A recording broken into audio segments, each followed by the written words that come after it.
It's finally the day we see or read the myth after so much loss of gems and money. We're finally here. Anyways, I'll just quickly show you. So my best friend came in. She's like, we'll do your nails, and they ended up being.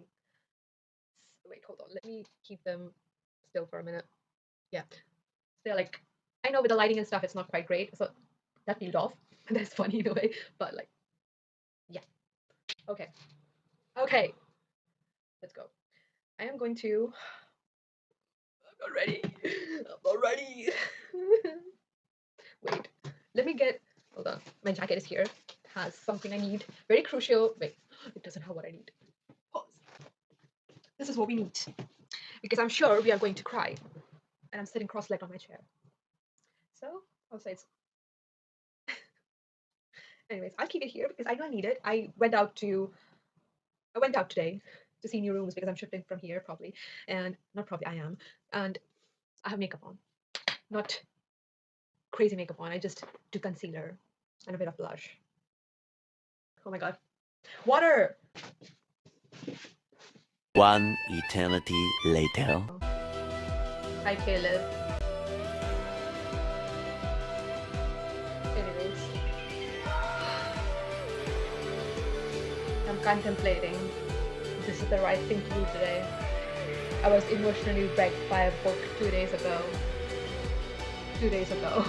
And I haven't read it because I didn't want to cry the same day. I know a trick that might help you fall asleep. Do you want to try it? Yes. Alright, hold on.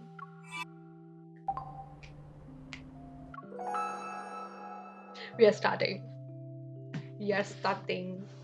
Should I get it like a bit closer so I can cut it in a way that doesn't look crazy bad? Alright.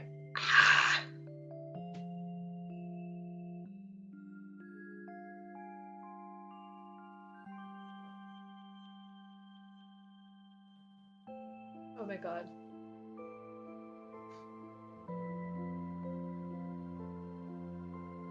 I cannot deal with this. I'm trying to get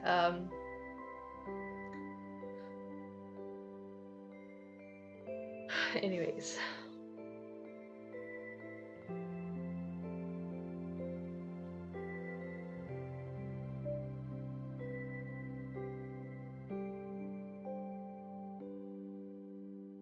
Hold on.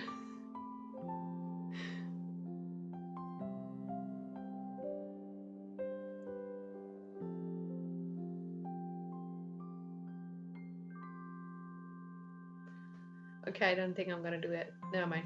Let's go.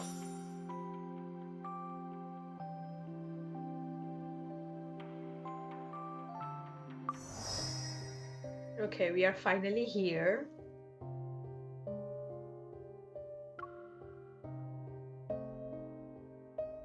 To death into life. What the hell do you mean? Oh my god, oh my god, oh my god, oh my god, oh my god, oh my god. I'm not ready. Okay. Let me get my volume up. Okay. The most fanatical blindness is born from the darkest depths of ignorance. An era in dead shadow engorges itself in magical fantasies. Mages represent the mortal world's hope and faith. Fiends rendered in verse whisper their way through the aristocrats' banquets. Masses worship magic's radiance, and mages yearn for the sacred core's mercy. In a world of imminent decay, entering the sacred core is the only method one can use to rewrite fate. This is the only path. MC is always trying to rewrite her fate.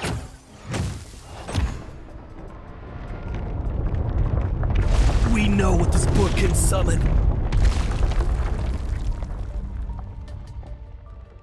A mere mage shouldn't use it. I point my staff at a book's parchment as it peeks out from beneath his brown robe. Its ancient silver markings reveal its authentic origin.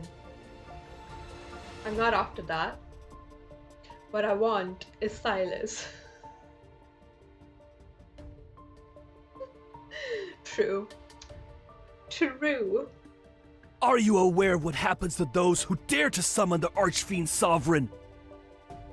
I don't care. No matter the cost, I must have him. The gem at the tip of my staff emits a faint red glow, and the book rises into the air. Ooh, I love the supernatural stuff like that. Excruciating pain akin to flesh being torn apart devours every part of my being. My curse is revealing itself once more. Why must it happen now? Fire Mage notices the falter in my step. Magical glyph. Is it glyph or glyph? Appears under his palm, and a creature made of soul fire leaps forth. Fiendish flames! Curse mine enemies! Burn their spirit and bones! The creature spews out black flames, and thick serpentine smoke slithers towards me.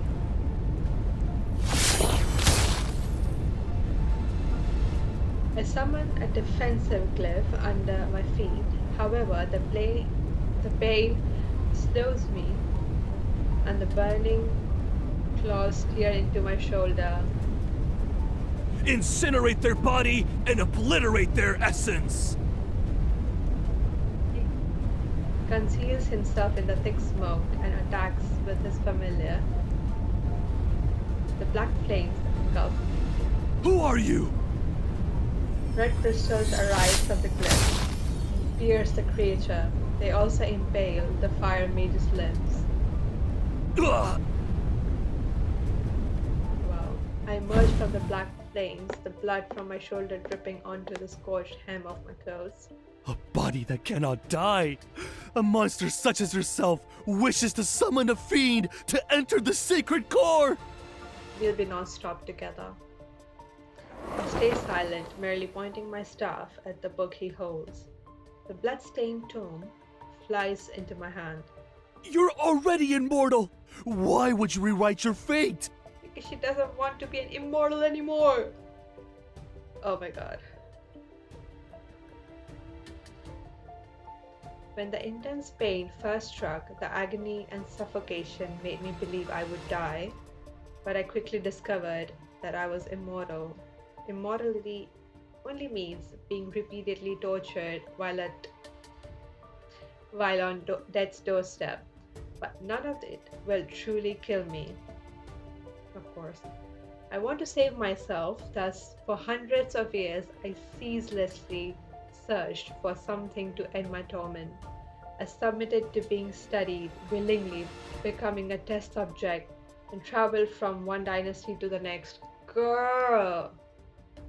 I cannot imagine them trying to kill her in so many ways. That is... no. Nobles, political leaders, religious figures, and arcane houses who once viewed my immortality as a miracle branded me as a heretic and evil spirit when they failed to unlock the secret of my condition. People yearn for immortality, and yet those fools fear it. Yeah.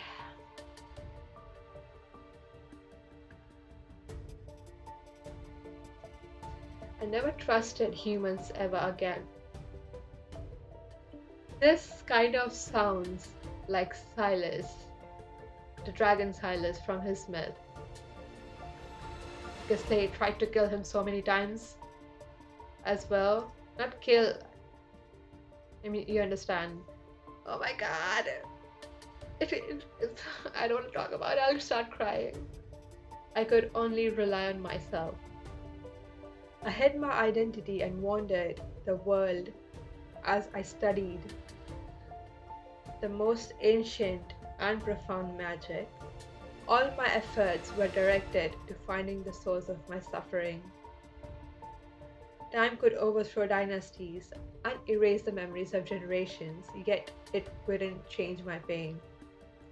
Then the woman who taught me forbidden magic told me my torment stemmed from an ancient curse. Furthermore, no magic in this world was capable of removing it. Only by entering the sacred core and beginning anew could the curse be lifted. Okay, that was my only path.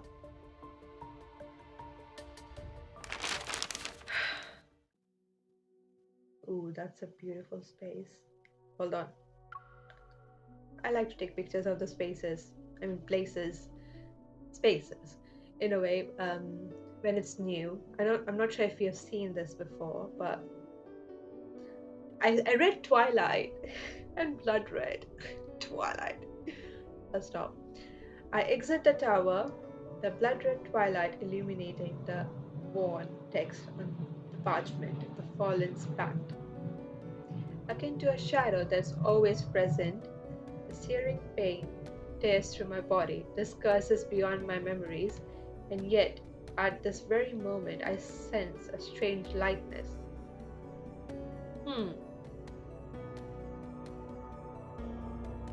I've lost count of how long it's been and how many mages I confronted for this tome. For an immortal, time and money, time and memory are destined to fade. Sylus. I turn the tattered pages with my blood-stained fingertips and dark ink rises. The name seems to awaken from its slumber. Stop. Hold on. Hold on. No? Oh, okay. His name is ancient and no different from night itself, yet it's neither a divine whisper nor a simple inscription on stone. Depraved, it descended into seven shadows. In that realm, light has never bowed its head. A lonely city stands at his coffin, and only the purest of blood serves as his sustenance. To summon an underworld's fiend, the ritual's glyph must use blood as its chain. Draw the spiral and connect the shadows. Those who bind him will inevitably be bound themselves.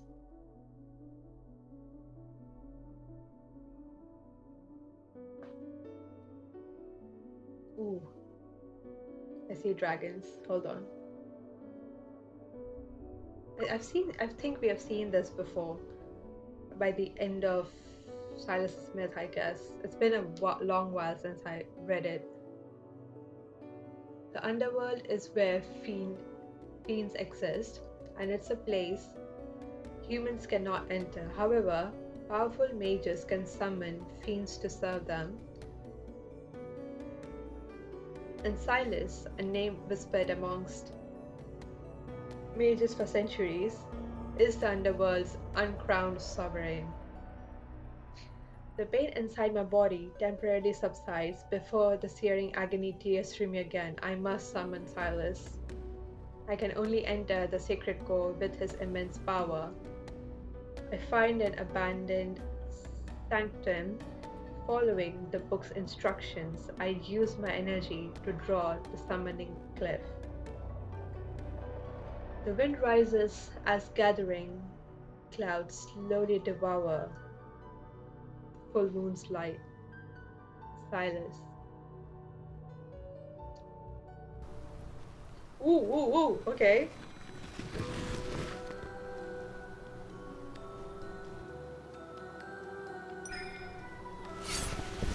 Wait, pause. They don't let us read.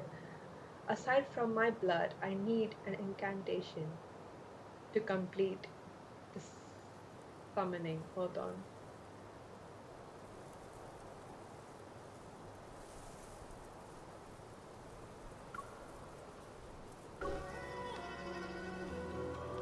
What do I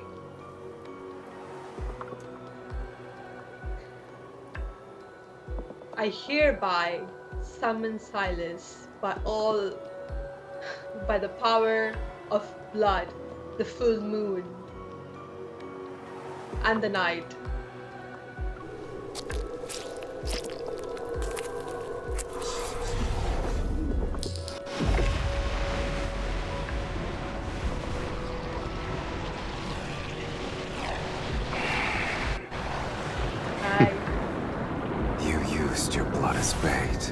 I hope you're prepared to become my feast.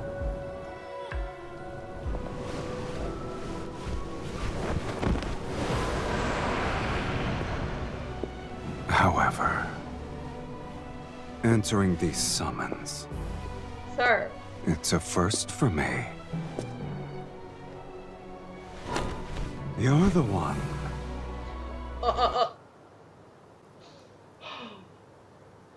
Oh my god. who awakened me.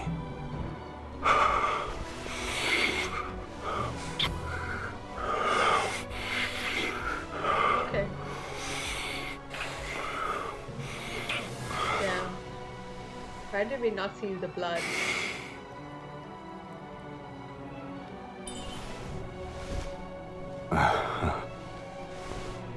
Shall I give you a chance to resist?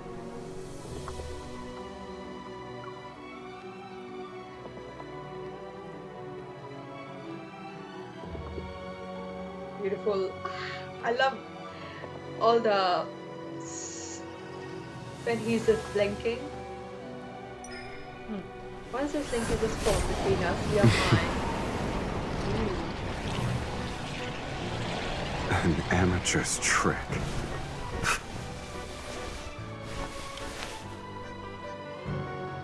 This is how you should do it.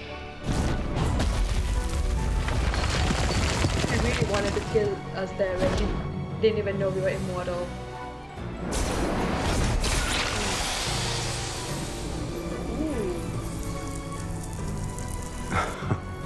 An immortal. You have some worth.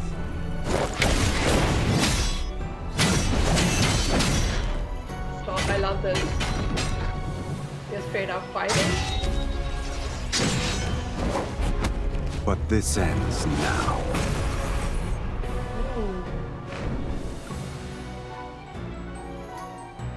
Stop, I'm gonna look at him for some time. Ooh, beautiful. Make it have been fun. You have to listen to me.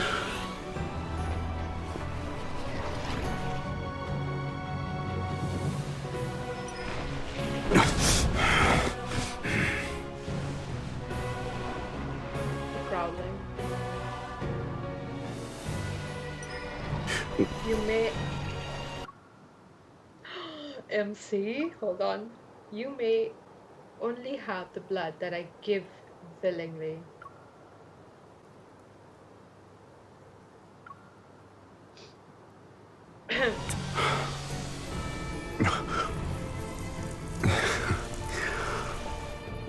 Why are we just kissing? Stop.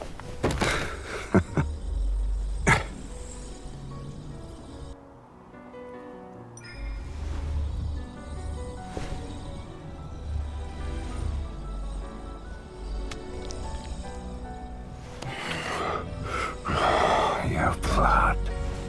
It tastes better than I expected. All right, you can command me. Until your blood and power fulfill my desire.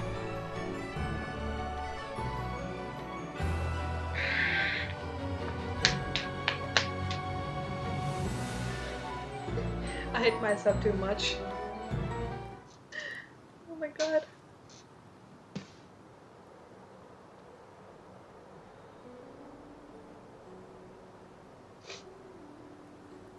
Clouds disperse and the blood-red moon returns to a soft yellow. A shadow looms over me. Speak. What do you want me to do for you? Just be with me. Shall I capture 10,000 magical beasts I was like, and extract their energy? Or perhaps you need my aid to overthrow a kingdom. yeah, I need you to help me rewrite my fate. Before I can open my mouth, a subtle, strange ripple materializes in the air. They were quick to find me. This place is so desolate that even ghosts would avoid it. But it seems you have visitors. His voice.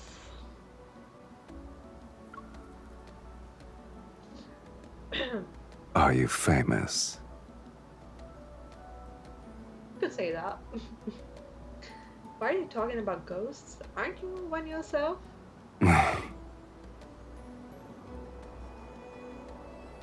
It's not even amusing in the slightest. Several shadows materializes in the air before surrounding me and Silas. Wearing a robe, the man acting as their leader points at me. You're the one who killed the fire mage? It was me. Do you have any problem? I turned to Silas. Kill them, Silas. We are just commanding him outright. Are you insane? I thought so. Sneering, he taps his staff on the ground. You put on a spectacle to summon me. Also, you could order me to crush some insects. How ridiculous. You said I could command you. Yes, I did. Please allow me to finish that sentence. Go ahead. You can command me. Though, whether or not I obey depends on my mood. Why is he talking like that? His voice. His voice. You can command me. Though, whether or not I obey depends on my mood. Do you have mood swings, sir? Definitely has. He leans against a stone pillar and idly twirls his staff to amuse himself. Of course. I expected Sylus to be more impressive. I guess the Fallen's Pact is nothing more than a nonsensical legend. I'm sure Silas did that. Flames erupt from the attacker's sleeve and transform into dozens of serpentine whips that lash out. Silas, you're making me look like a poorly executed joke. The summoner determines one's reputation. You are nothing but a nameless mage. You don't know the saying then. When what a person uses reveals their taste, ability, and status. A linkage materializes around my breast as I pull Silas's arm. Forced to shoot, he stands between me and the attack before the whips reach us. A black-red mist stops them. Stop. In the blink of an eye, they turn and strike the figure surrounding us. Oh, I love his hair. I dismiss the link and dust off my sleeves in Silas's direction. It doesn't matter if I'm a renowned mage or not. You're Sylus. Since I'm your summoner, you should be the one to validate my reputation.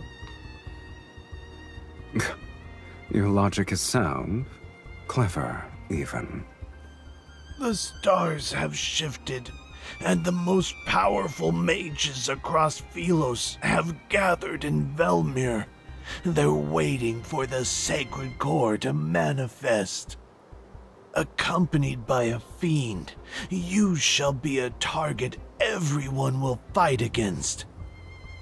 This is me and Silas against the world, as And always. you still hope to enter the sacred core to rewrite fate? Your dreams are... Shut up.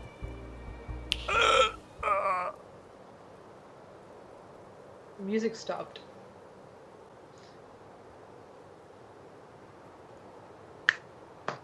It's like Thanos. I don't know if I'll be able to do the effect, but imagine me just disintegrating. Oh my god, I'm not the best at editing yet. A silence is interrupted. He clutches his throat in silent agony as if struggling against an invisible hand. But Silas's gaze remains fixed on me. Okay. You summoned me to enter the sacred core. Mm-hmm. Don't tell me you actually believe mages would summon you to overthrow kingdoms. You're no different from those other mages, rewriting fate. Stop mocking me. How boring. If you help me enter the sacred core, you'll be able to break the linkage between us sooner. I perform an insincere courtesy. I don't know if I could do that, but welcome to Philos, Archfiend Sovereign. It's the epitome of boring. I love this, okay? I love this.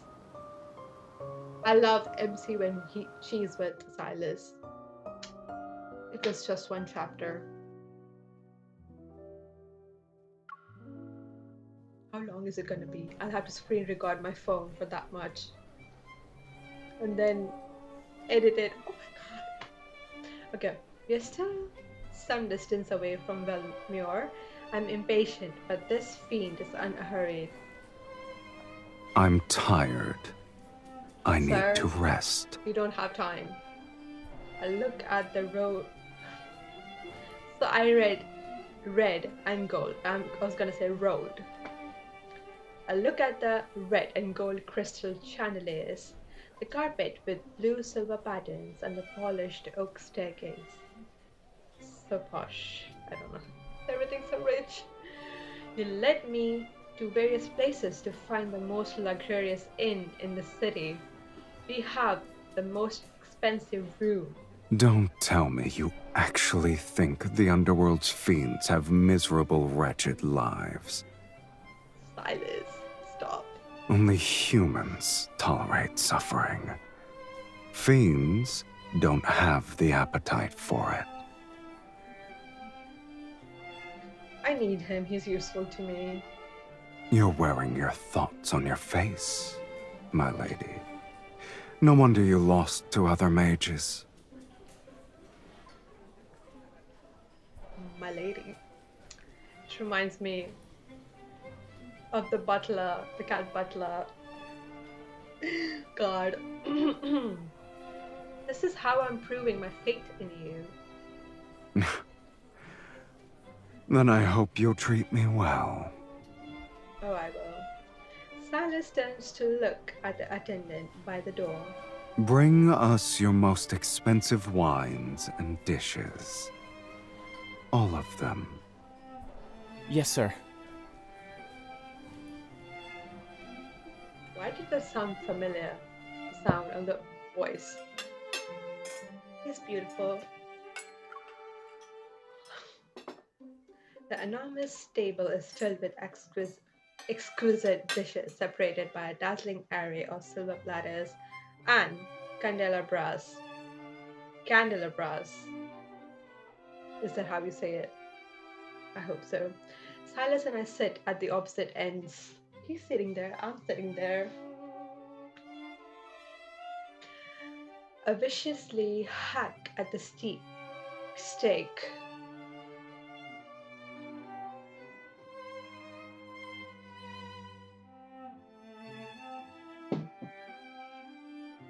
I viciously hack at the steak on my plate while staring at him from the table. This reminds me when he first took her back in the main story to her, like his place. He swirls his wine glass. I'm sorry, I'm just imagining all. Books say fiends feed on blood. I didn't expect your appetite to be enormous and diverse. Your tomes are correct about the blood part. Do you still eat? Why did you order so much food? I have to make it special. This is our first dinner. He raises his wine glass in a toast. To you, Miss Mage. I love this. And to our last dinner. Sir? What? The crimson wine moistens his lips. It gleams like fresh blood in the candlelight. Is there still a reason to give up? I told you. To command me, you need sufficient power and desires to satisfy my appetite. Your power and talent exceed those of ordinary humans, yet your desire is as banal as the other mages. Crimson light flashes across his eyes, and he narrows his eyes, hides his gleaming pupils beneath the shadows of his eyelash. Okay. He still has The the desire to enter the sacred core can't even provide a modicum to satisfy me. The underworld has plenty of fiends you could summon. I've defeated those weaklings, but they're sufficient for dealing with mages. Okay, are you planning on just... Shall I create a list for you? I pulled the knife from my stake and pointed at Sylus. You only took one sip, and yet your words are akin to a drunkard's. Do you need me to use a linkage to pull you here? I can kiss you again. You might become sober.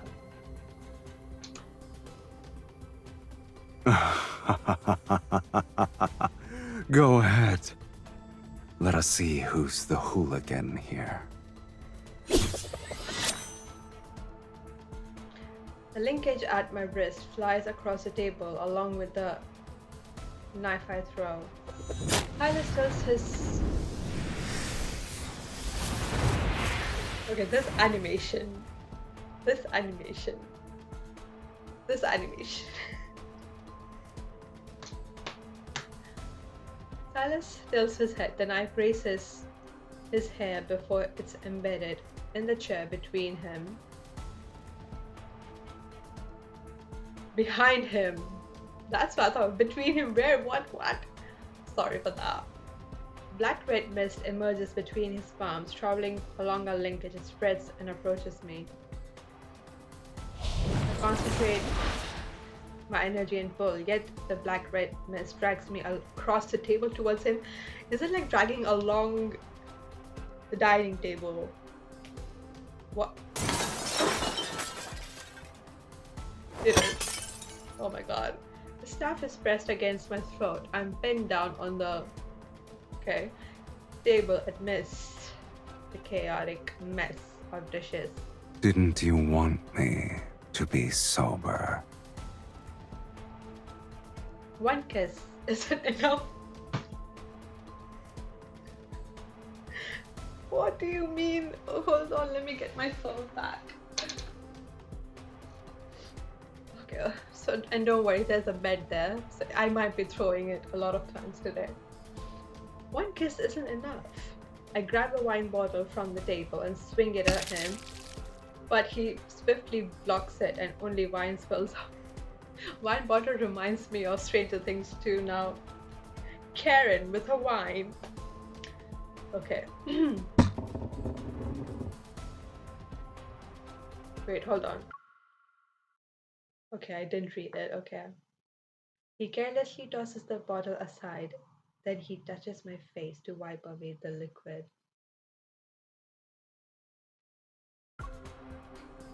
Oh, why?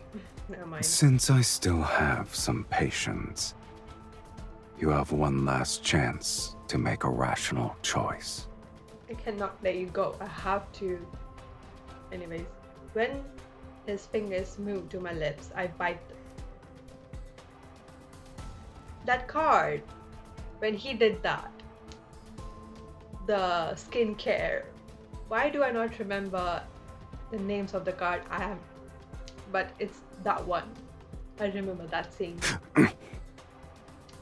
My teeth sink into his fingers as I meet his gaze with the... Okay. What else are you going to do? Kill me?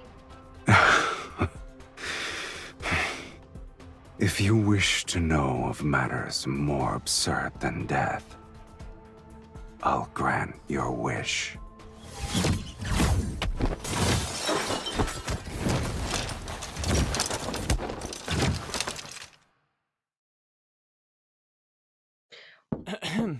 Sir, miss, it's getting late.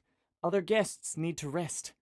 Of course. We'll finish this quickly. The chaos in the room moves from the dining table to the bedroom. What the fuck is what is going on? I barely dodged the energy blade from his swinging. Are they just fighting and fighting and fighting? Enemies to lovers. My favorite trope. This music. Before I can launch a counterattack, I'm pinned to the headboard. Shh.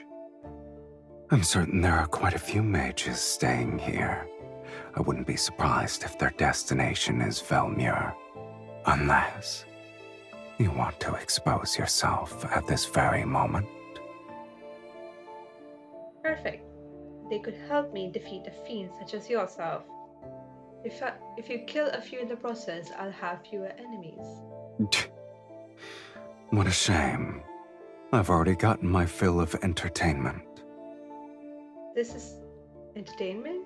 Did you honestly believe this meager linkage magic could restrain me? I wonder why you didn't think about the fate of that tome's author.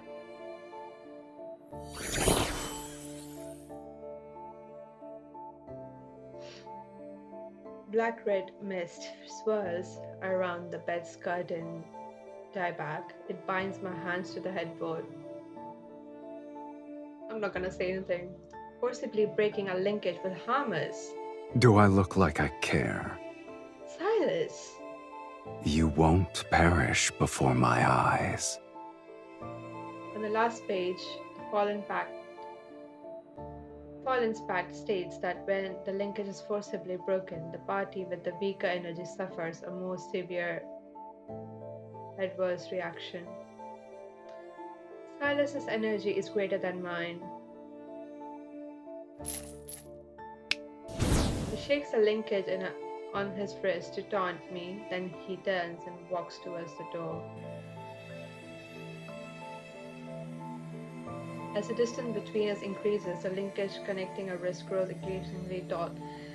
And the force surges up my arm. It overwhelms my body. The linkage light gradually dims at its titan. It's slowly being extinguished. I want to cry. Sylus. Farewell, Miss Mage. May we never meet again. Don't say that. I want to cry. What the hell? As the door is about to open, I grit my teeth in defiance. Only the sacred core can free me from this curse and let me begin anew. Countless eons have passed before my eyes, and I've missed my chance to enter the sacred core every time. Summoning Sylus is my last desperate attempt for everything to end so pathetically. Hold on, let me. Yeah. So my mouse was at the stop recording button. I didn't want it to just go off and I'm not looking and it stops recording. Summoning Sylus. Okay. I refuse to give up. I'll find another way to summon you. Ooh. Go and see. A strange yet familiar energy surges from my chest. It roars and travels down my right arm. Powerful invisible force pulls an even greater energy towards me. I open my eyes. He stepped outside the room a moment ago, but he's been pulled back to stand in front of me. He falls onto the bed with me. In his arms, the linkage between our wrists has reformed and emits a radiance I've never seen before. Impossible. What's happening? Wasn't the linkage broken? Before I can process this even, Sylus's other hand is already at my throat. It's not a normal connection. Where did you learn this forbidden spell? It's behaving differently from what's described in the book. Never mind, I'll just...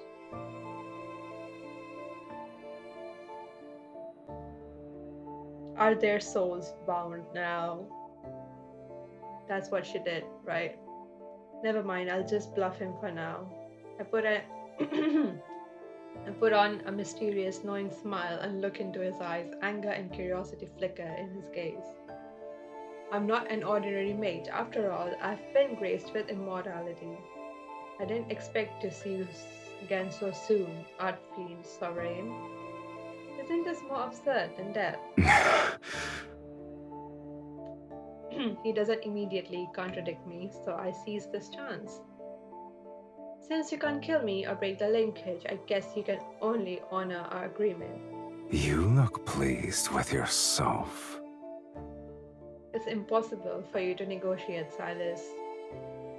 Once I accomplish my goal, you'll regain your freedom. I meet his scrutinizing gaze without flinching. His gem-like eyes seem capable of capturing my soul. I shall temporarily withdraw my previous statement. Being summoned by you might not be that boring. He pulls his hand back, and I secretly let out a sigh of relief. Then I'm aware of the lingering warmth his fingers left on my neck, and the heat that's enveloping my entire body. Untie these ropes first. Also, I'm sleeping on the bed. You may have the couch.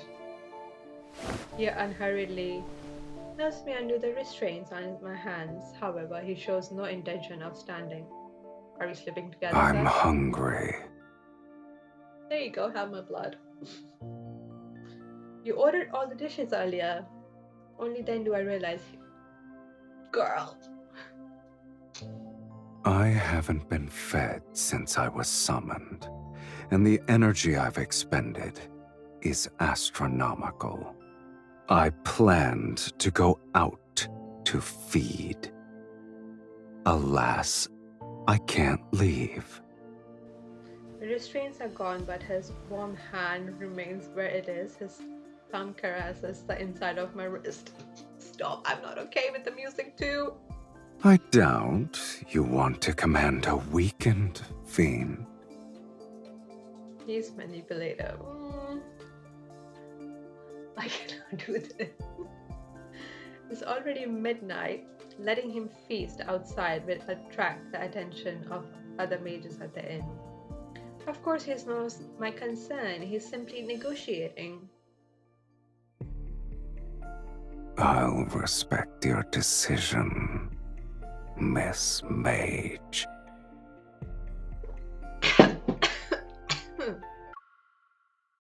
I'll respect your decision, Miss Mage. I don't have the lines to save it.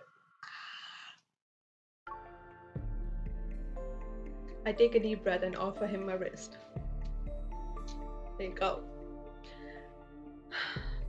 Hurry up and drink. I need to rest. Just so you're aware, I like the taste of your blood. Stop.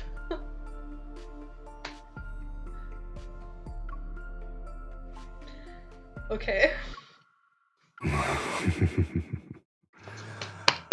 Just so you're aware, I like the taste of your blood. Fingertips brush over my veins under flickering candlelight. Sharp fangs pierce my skin. They're neither brutal nor gentle.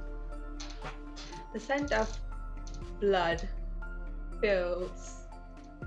I got distracted by him in the back. Scent of blood fills the air, and I watch him. His eyelashes slightly tremble, and his apple bobs. Crimson hue stains his lips. Hold on, let me sit a bit like that. I am not like doing that. Right.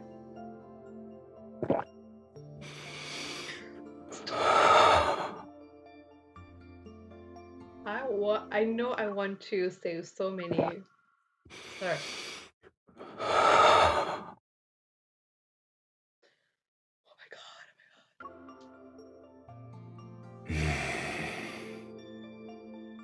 It's been so long since I've tasted blood that satisfied me this much. Thank you for your generous hospitality. Is it over? Chapter 2. Oh no. Ooh. After his meal, Silas lies down on the sofa. He had his fill. The night is quiet. Moonlight pours in through the gaps between the curtains and shines on my wounded wrist. The blood has crusted over, and my injury shall heal. Soon nothing will remain but a faint streak of dried blood. I just gulped like that. I could hear it myself. I'm not. I know it's not gonna sound. Stop, girl. Stop talking. This is the immortal body everyone yearns for. Once Silas helps me enter the sacred core to rewrite my fate, I'll become an ordinary human, one that dies after their blood is drunk. In this era, death often descends without warning. Age, health, wealth, status, nothing can stop that sudden arrival. This is a world living in that shadow. Yet I wish to exchange my endless torment that has lasted hundreds of years for death's inevitability. I'm an anomaly in this world, in body and soul. Oh, I want to hug her. Ooh, stop.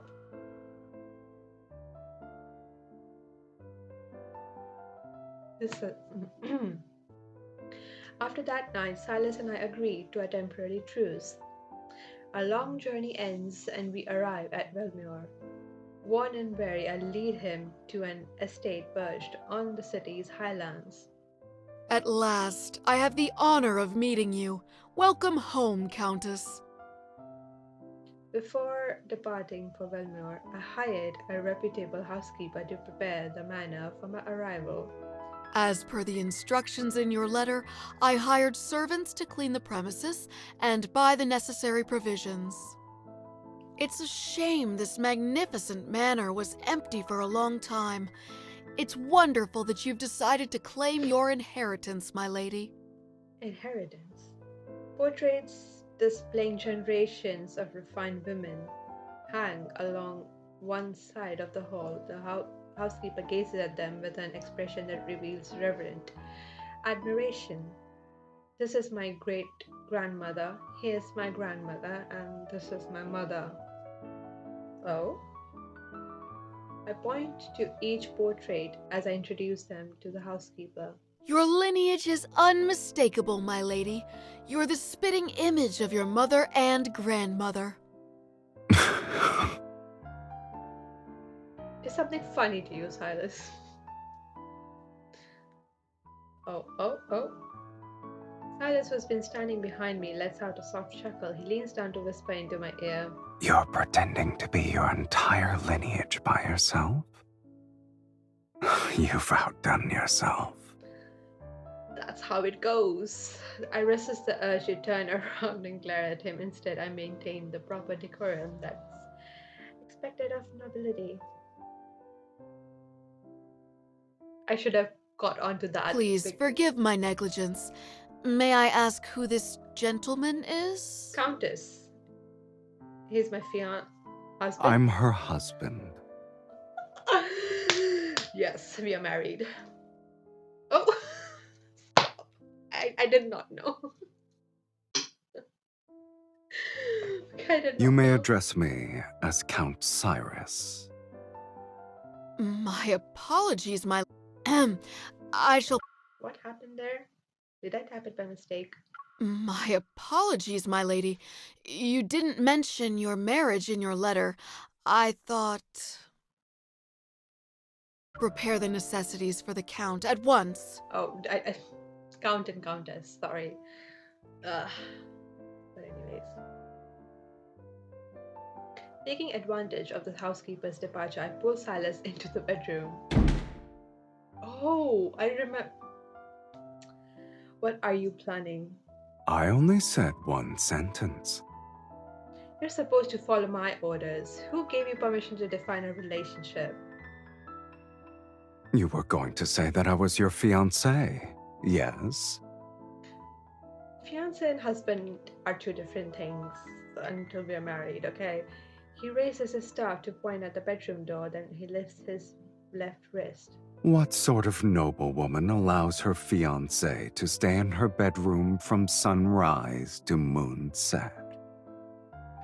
Velmir won't stop speaking of your name before sundown.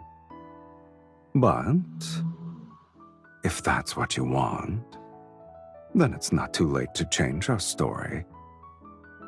You want to stay in my room and just my blood out, right?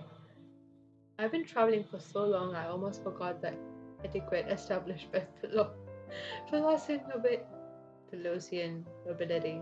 Have you decided? Should I be your fiancé or your husband? It matters not. It's settled then, my dearest wife. I suppress my annoyance and point to the couch on one side of the bedroom. In this room, your place will always be there. As you wish, my lovely wife. Oh my god, oh my god.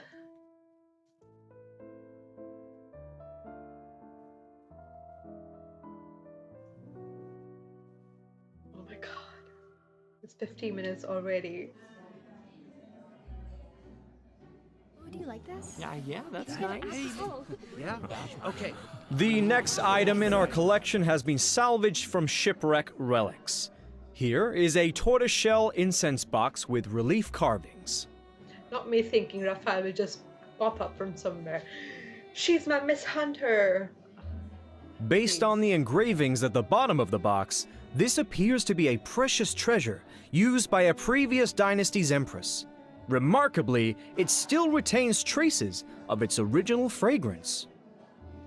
Ladies and gentlemen, which one of you would like to acquire this? Oh, we are bidding The on starting stuff again. price is 8,000 silver. Please place your bids. Look at Sylus. Don't forget, the distinguished guest who acquires an item may invite their partner to lead the next dance. For Daria, my beautiful daughter, I'm willing to offer 10,000 silver. Okay. 15,000 silver. It's for my beloved Miss Ariella. I yawn listlessly from the corner of the banquet hall. When will they reveal that fragment of Night's Whisper? I'm sure Sylus is gonna pitch in. I didn't expect there to be this many mages present at a ball. We all have the same goal. We do have to lay low, right? Of course. The nobles only consider Night's Whispers to be a poetry collection left behind by Sir Saren. Okay. They forgot that he was the greatest archmage in Philus's history. He was the last one who... Who? Shh, lower your voice. Mages are already competitive enough as it is. We don't need nobles to increase the price because of their obsession with being refined, cultured individuals. Why is this mage talking like that? What is going on? Also, oh my god. So, that's why you're enduring a boring social gathering. What does the poetry collection say about the sacred core? You should learn the virtue of silence. It's a shame I'm not a fiend you summoned to blindly follow orders. If you won't tell me, I'll find out through socializing. Sylus glances meaningfully at the group of nobles whispering around us. Perfect. The nobles here believe a count and countess who have returned from foreign lands are intriguing. Bastard. One must be evil to know another villain. Under the curious glances of those around us, I pretend to affectionately take Silas's arm, then I lean towards his ear. Saren was the last mage to enter the sacred core, but that was decades ago. Oh? I'm assuming you met him then. Did you lose to him? Is that why you missed your chance to enter the sacred core?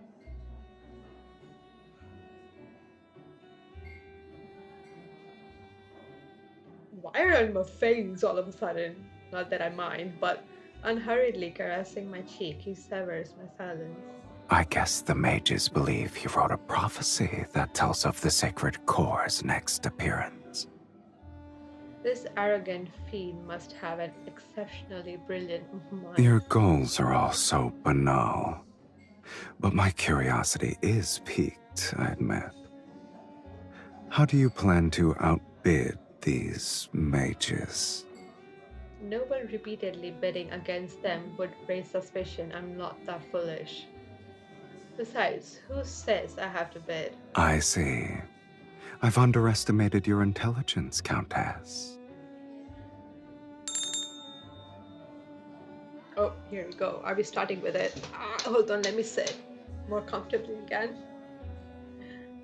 An attendant carrying a silver case steps out onto the platform and the Marquess speaks again. The next item is a fragment from a poetry collection written by Sir Saron. It's called Night's Whispers.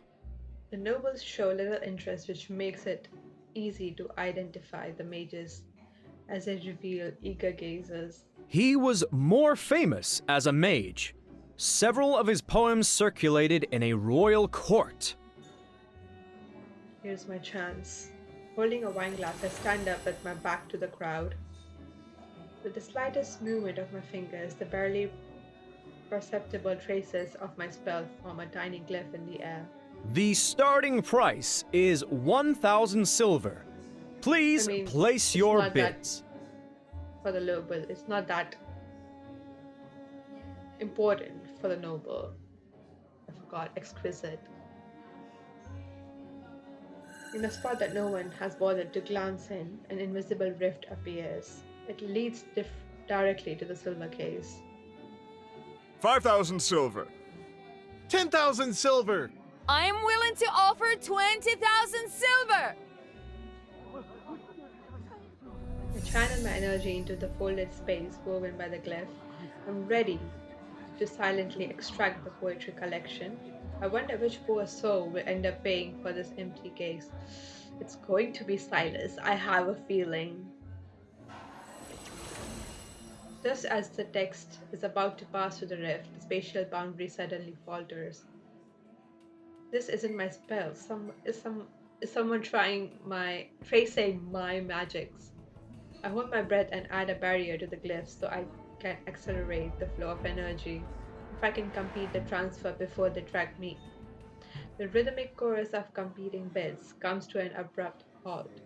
Suspicious gazes discreetly fall, some are directed at me, while others observe the subtle ripples in the air. I didn't expect so many to have a great interest in a poetry collection.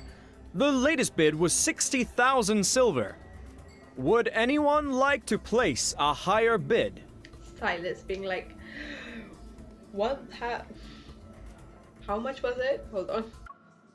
60. 100,000. A stream of magical power from the center of the hall surges through the rift. It's attempting to clamp down on my energy. It's suffocating. I can hardly breathe. I pretend to be a delicate noble woman. I press my hand over my forehead as if I'm about to faint, and I strategically wave the feather fan in my hand. A few feathers silently detach themselves and transform into semi-transparent threads that dance through the air that trace an invisible glyph.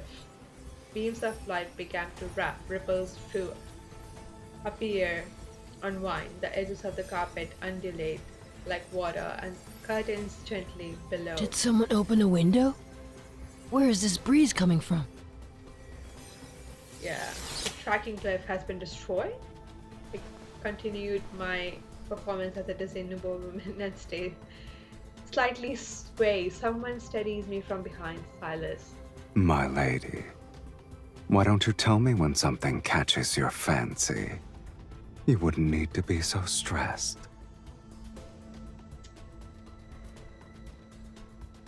Glaring at him, I lower my voice. Since you know what I'm doing, you should help me instead of mocking me. Here's a hint for all of you.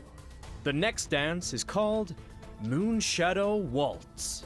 For those of you who are interested in being the lead dancer with their partner, this is your final opportunity. Sylus was going to bed. 60,000 silver! Not again. Another wave of stronger energy attacks from a different direction I tried to create under the glyph. Since you earnestly made a request for my services.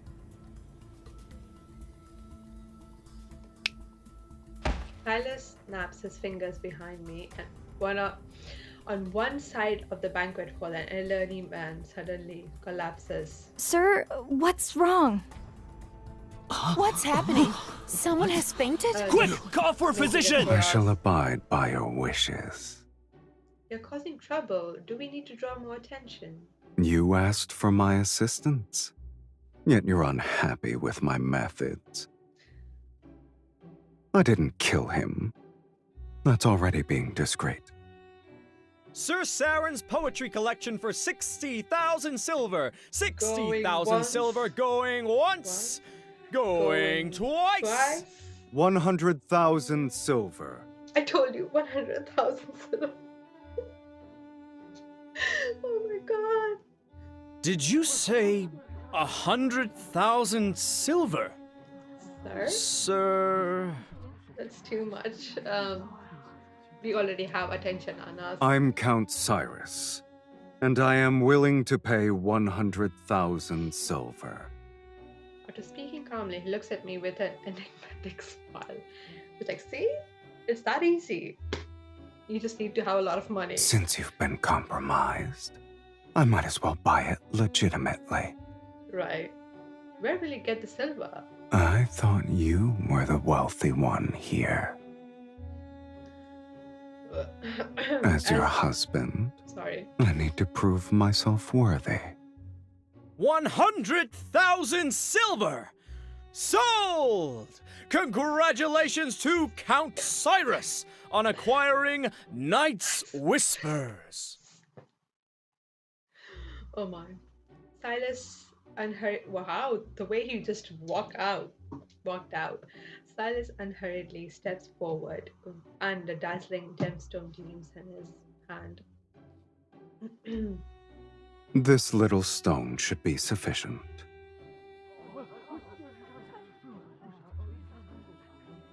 Oh, Velmure Sorry, I hasn't didn't seen a read noble that. spend so lavishly in quite some time. I heard only mages have an interest in this poetry collection. Could you be one as well? my wife is one. I'm sorry. I'm unaware of their strange curiosities. The story is what caught my eye. Okay. He takes the silver case from the attendant's hands and opens it and removes a worn, unremarkable book. Supposedly, this archmage witnessed the death of his lover in his youth, and she was a poet. Before she died, she left behind a blank page in her manuscript and asked him to complete it for her. Thus, on that same night every year, he used forbidden magic to send a newly written page of poetry to his lover, until they formed a complete collection. These pages are his lover's epitaph. Why are you looking at us like that? Hold on, when he looks up on the screen. Ooh, got it. Alice opens the poetry collection to a random page and begins to read out loud. I want to hear this. Beneath frozen tears firmament, the rose in the mist eternally sleeps. Ooh. I remember him reading. Hold on. Her petals bloom with the illusion's blood. She guides those marked by destiny to a place where none dare to venture. The rose in the mist. Yeah, that's why I opened my eyes like, A rose. Stop. I explicitly No, explicably. Inexplicably. Okay, please. I'm sorry. React to these words, and in the depths of my heart, something trembles.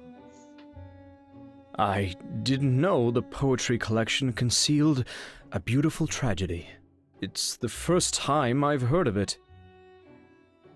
I was only made aware of the tale a few days ago, yet I knew I had to obtain it. Regardless of the price I must pay, I needed to give it to my wife. In the room, all eyes are on us. He hands the old book to me. My lady, we have only tasted the beginning of marriage's joys. However, my commitment to spend my lifetime with you surpasses life itself.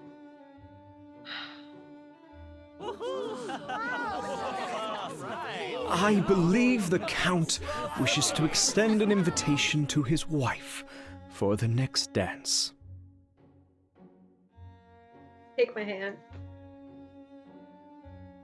My dearest wife, would you be so kind as to dance with me?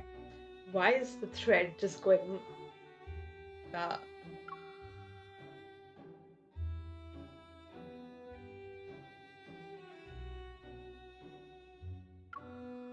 Okay, I was just looking at him, sorry. Everyone is watching our every move. I have no choice but to put on a blissful smile and place my hand in his.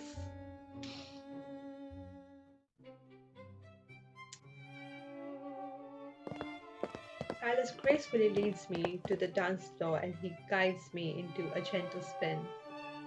My dress sweeps in an arc as every movement flows with practiced grace. When we finish the first part of our dance, the other guests join us. Their silk garments ripple outward like waves. Where did you hear the story from? Did the previous mages who summoned you reveal it? I came up with the fantasy myself. Of course, I had a feeling like. It happened decades ago. No one remembers it anymore. History can be People rewritten. will believe anything you tell them.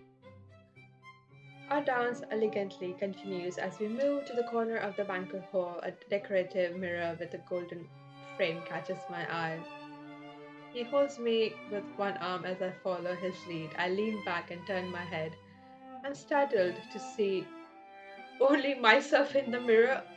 Vampires don't have a reflection. My dress twirls and I raise my arm. I feel his grip on my waist, yet the mirror only shows me dancing alone. Mirrors in this world cannot reflect beings from the underworld. For some reason, his nonchalant tone stirs a certain emotion. He doesn't know how he looks like? Do they have mirrors in the underworld? I hesitate before using our dance to lead him elsewhere. Are you afraid they'll discover my existence? No. To these people. Oh, sorry. Are you afraid they'll discover my existence? To these people, I shouldn't exist. To them, neither of us should exist. So we are the same. Curious. A mage compared herself to a fiend. His voice actor is doing this great.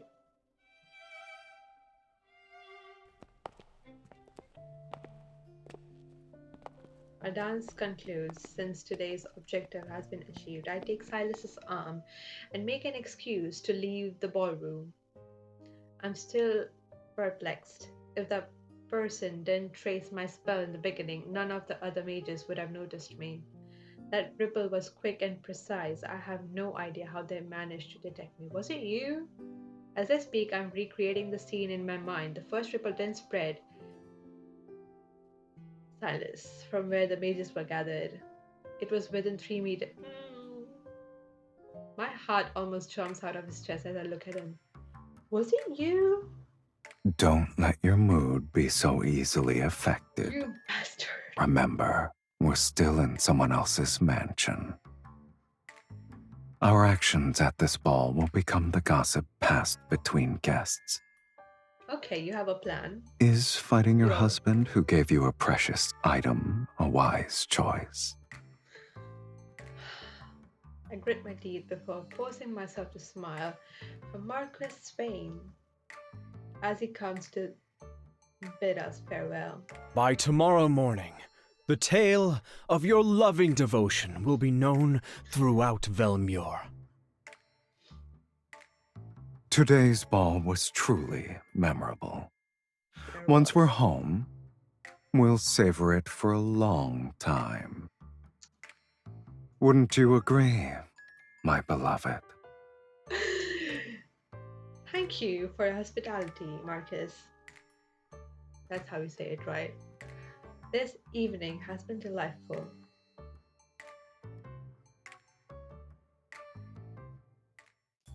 Right? We shall take our leave. I hope you'll rest well.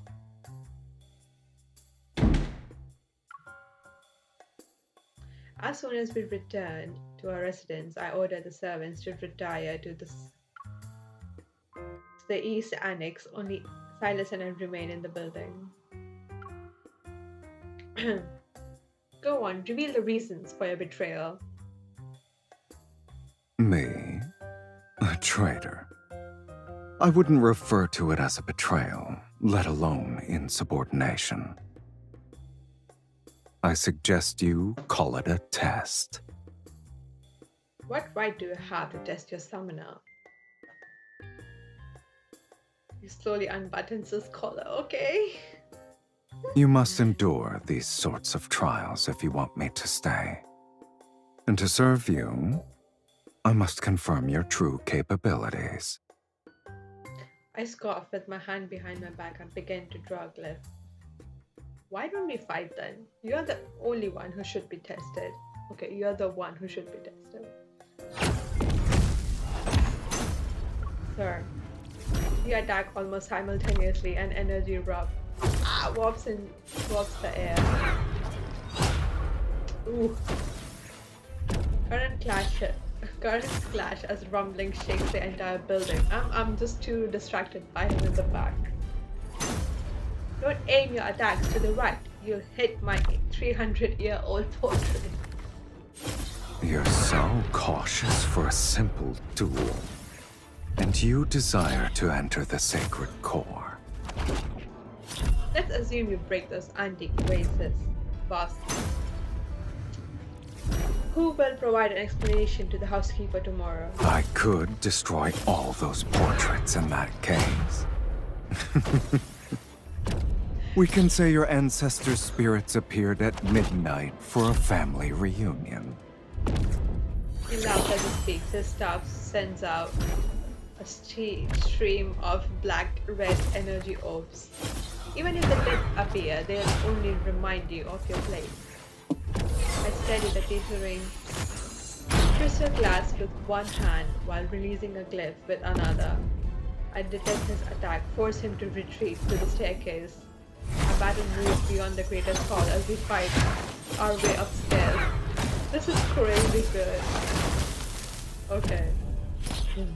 Stop.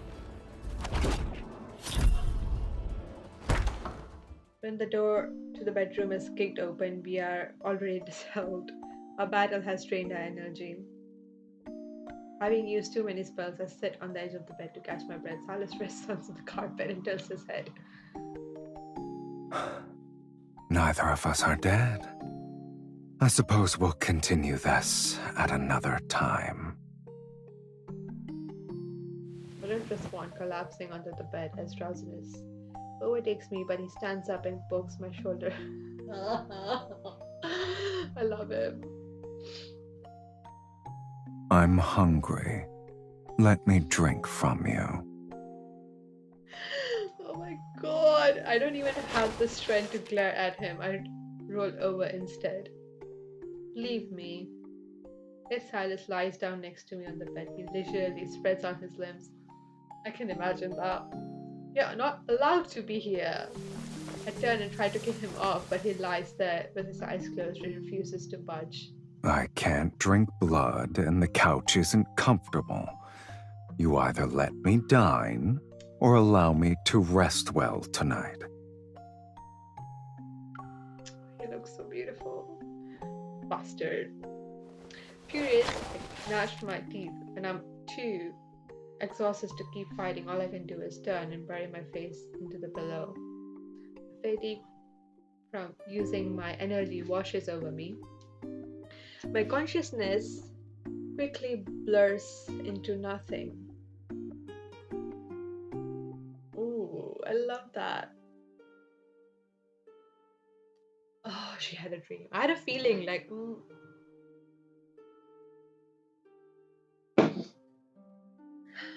endless rose bushes line a path and shrouded in mist. I walk forward as the mist grows thicker. Taking a breath makes me feel sluggish. A blurry silhouette appears and vanishes in the distance. I can't help but follow it.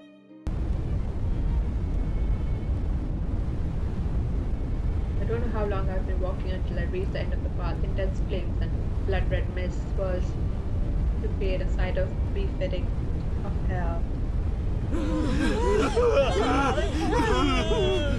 To myself, running between the blood red mist and raging fire, I run as thick smoke erupts violently from the ground. It pursues me from every direction.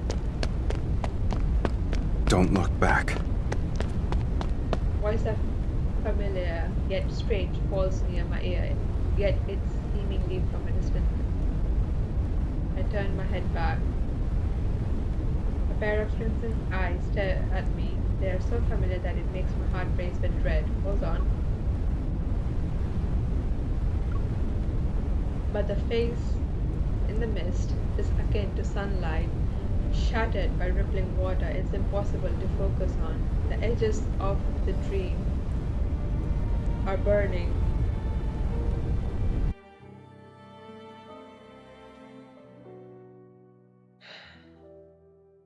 Oh my god, we still have so much.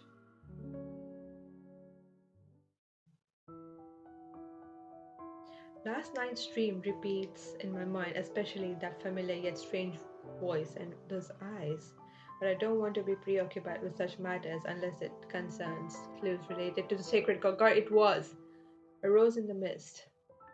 Poetry in Midnight's Whisper and my dream direct me to the same image. I don't believe this is coincidence.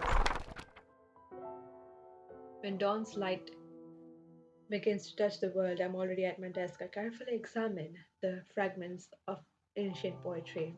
The spaces between verses are hiding incantations.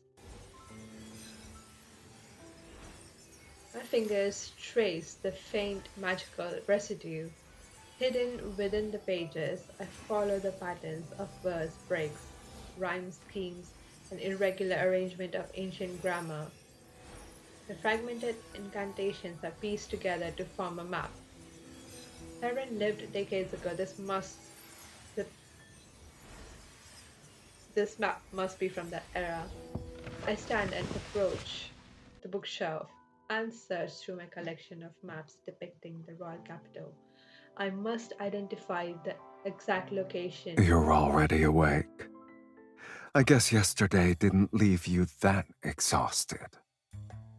We're just bickering. Watch your tongue. More sarcasm means I'm more likely to let you starve. My lady, may I come in to clean? What kind of threat is that? You're not the only one with flesh and blood. Stop. You won't target innocent humans. I warn him with a look as I tell the maid to come in. My lady, when I was arranging the bed before, I was worried you and the Count... I glance at the messy bed, then I force myself to smile as I link arms with Sylus and lead him out of the bedroom. Stop. My lady, my lord, this is a painter who specializes in aristocratic portraits. Are you The going to central get part of the Great Hall cannot remain empty. I know this is a tradition for well-most noble families. Refusing would only arouse suspicion, so I have no choice but to follow the painter's directions. My lady, please send a loving gaze to the Count. My lord, you may hold the Countess more closely.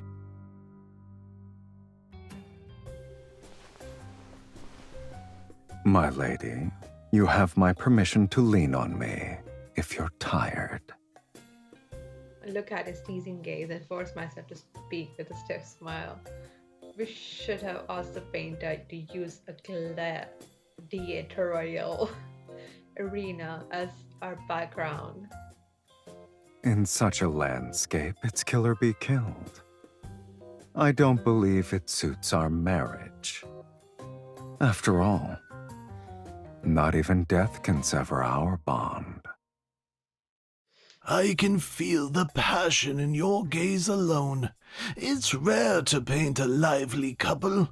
I will ensure your portrait captures your essence perfectly. I hope we can see this portrait sometime.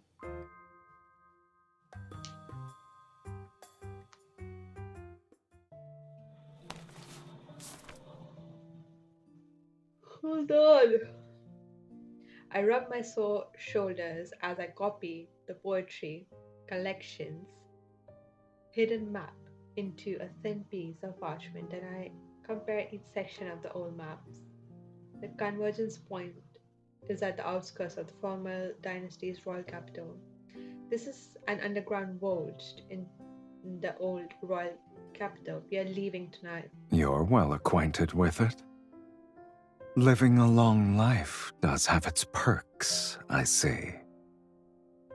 No amount of sarcasm will change the fact that you must obey me. I lift my wrist and wave it threateningly. Save your strength for when we enter the vault. Remember that your freedom and hunger are in my hands. Oh, your arrogance is second to none. He pulls me to my feet. Let's go. Between freedom and hunger, you'll have to satisfy at least one. Stop doing that with the arch eyebrow and everything. Rather, I cannot stop smiling. The entrance to the ancient royal capital's court has been sealed. The squad are stacked upon one another to serve as an impenetrable barrier. I use the incantation I decoded from the poetry collection to break through several layers. Sylus impatiently waves the staff and tears to the final seal. A hidden door slowly opens. Behind it is a painting lying on the ground. At its center is a small path entwined with wild grass and overgrown with roses. In the depths of the mist, a lone figure walks into the distance, which matches my dream. The painting and images from my dream come to life. It's as if flames wrapped in thick smoke might erupt from the ground at any moment. Don't let it affect you.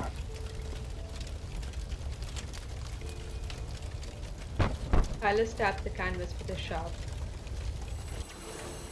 It's been infused with energy and appears to contain a seal. Okay. If it's a glyph, we should be able to decode it. One end of the staff begins to glow with a crimson light and reveals the faint outline of a glyph under the painting. Layer by layer, the glyphs appear in sequence, but just as they're about to connect, they stop. It won't open. We'll need to utilize a specific method. Why do you sound like you already know the answer?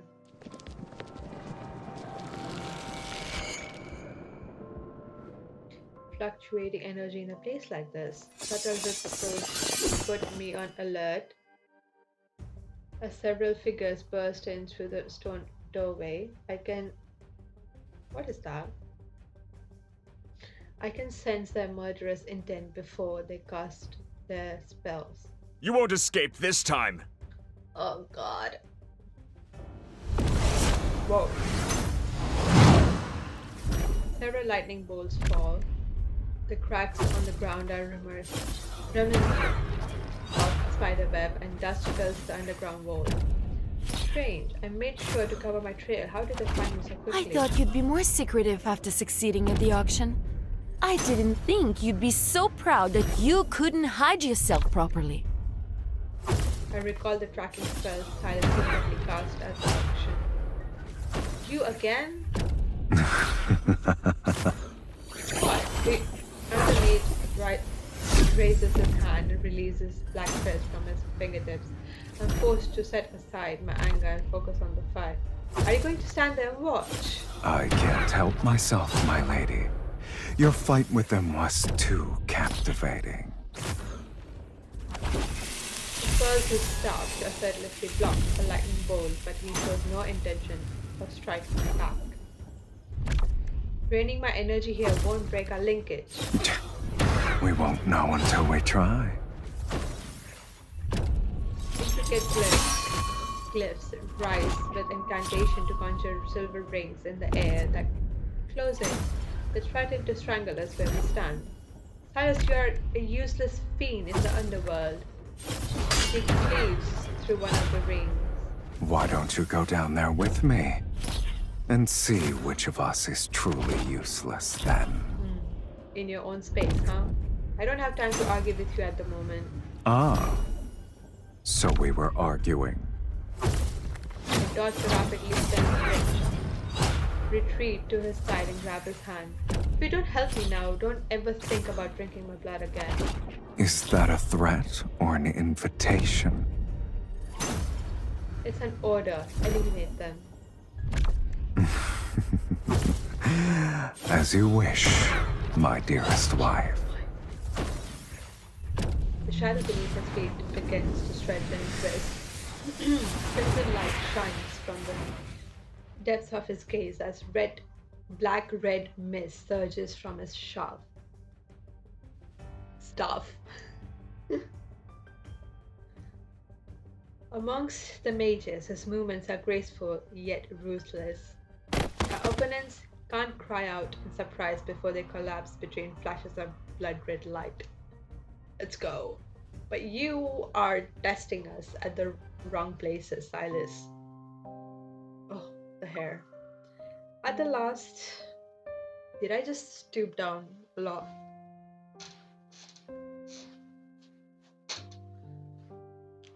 Hold on. As the last mage falls to his knees, Silas suddenly bends down and bites the man's neck.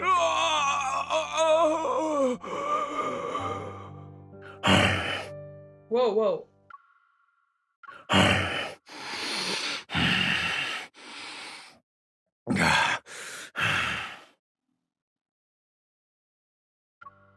Blood overflows from his wound. The man doesn't even have time to struggle before dying. Noticing my frown, he wipes the blood from the corner of his mouth with a silk handkerchief and calmly walks to the... No, Silas, no! Your furrowed brow reminds me of an intricate glyph. Can you blame me, though? I haven't eaten in days. If this continued, the Archfiend's sovereign would have become the sovereign of hunger. Picks up another unconscious mage. Your blood is special. One sip is worth half their lives. But since you're unwilling, I'll have to make do. Load in these mages for that.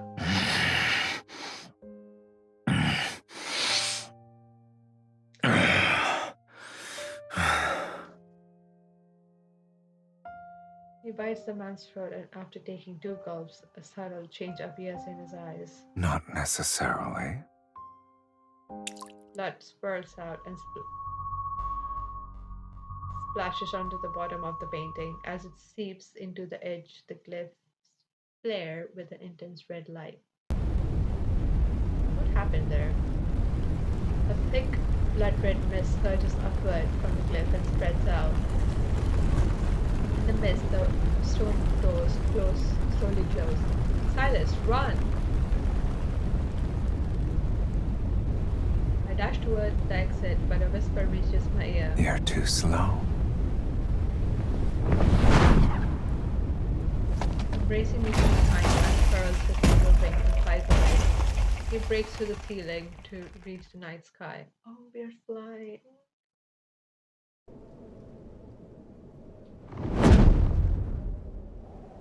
At night, Velmure sits under a cold silver, its tiled rooftops reflecting the waning moon's light. Blood-red mist silently encroaches through the streets and alleys and rises toward the sky. The cold moonlight is slowly stained. What will this blood mist do to Velmer's people? Weren't you willing to do whatever it takes to enter the sacred core? Yet you worry about strangers. Despite his sarcasm, he holds me more tightly. Sylus, you never actually asked me why I want to enter the sacred core. Countless people wish to rewrite their lives. You're not the first, nor will you be the last. What about you? Do you wish to do the same?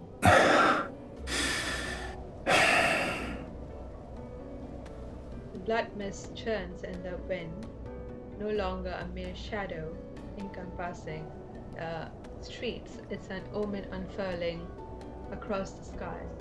Yet within me rises a tranquility I haven't felt in ages. It's as if in some distant past I had looked upon an ebony city like this. In the future, I'll give you blood. Are you trying to say we'll compromise? So long as you stop giving me these trials. Your offer for a truce is more sincere than I expected. You'll accept it? An agreement this important needs a proper acknowledgement. Are we kissing? Hold on tight. Don't mind me. Ooh.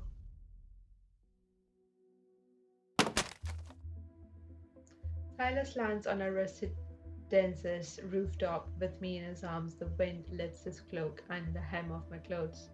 I try to jump down, but he doesn't let go. Instead, he sits on the roof with me still in his embrace, and he lowers his head to take in my scent. Oh, he's beautiful. What the hell? Are we doing a bite mark like we did in the Dragon Myth? Has anyone ever told you that after you cast spells, you radiate a unique warmth? It corresponds to your energy. Aside from you, who else would notice? If I'm the only one, that's even better. On a humid night under the cold moonlight, he slowly licks my cheek. Okay.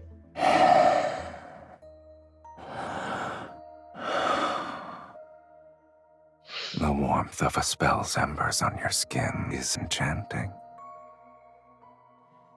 His moist breath travels down my cheek and neck. His lips brush against my wrist and a smile forms on his face. Didn't you already? I flew across half the city while carrying you. Even fiends know what exhaustion is. As we've discussed before, formal agreements require a proper acknowledgement to be finalized. I cannot stop smiling. What kind of acknowledgement is this supposed to be? Butt mark. Or on the neck? Despite my internal skepticism, I don't pull away. Since you've agreed, let's sign it. With my power, you shall tear open fate's gates, and with your blood, I'll maintain my invincible form. His warm lips gently press against my wrist. The moonlight will be our witness on this night, at this hour.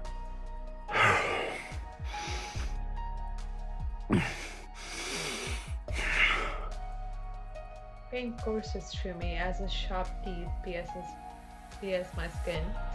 I shudder as a strange tingling sensation spreads from the wound to my fingertips.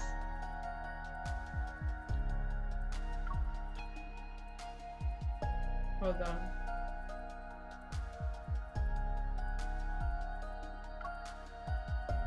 I need to take. Okay, it's meticulous and slow, as if it's severing a rich, exquisite elixir. It's beautiful.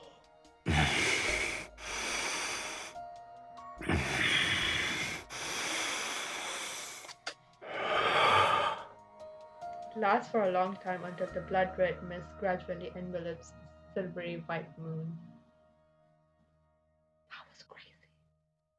Oh my god. 9 chapters? Do we have 9 chapters? Shit. Oh, we are back here again. I once again find myself walking along that misty path of roses in my dream. The flowers on either side are no longer blooming. The petals fade and curl one by one before transforming into a silent ashen edge. The mist clears to reveal a dead garden at the end of the path. Charred vines with roses ensnare broken colonnades. They're akin to memories that lost their lives yet refuse to fade. Looking up, I see Velmure. It's no different from a hanging scroll slowly peeling away, its colors fading layer by layer until everything dissolves into grey mist. I love whoever's singing that. Let me just shift a little. Maybe I'll keep my here down somewhere. So. When the roses bloom again, will you remember who I am now? I don't want to do this. I know I'm going to cry. I want to remember you. But will you still be the same when the time comes? So long as our souls remain unchanged, we'll surely recognize each other. So long as our souls remain unchanged, we'll surely recognize each other.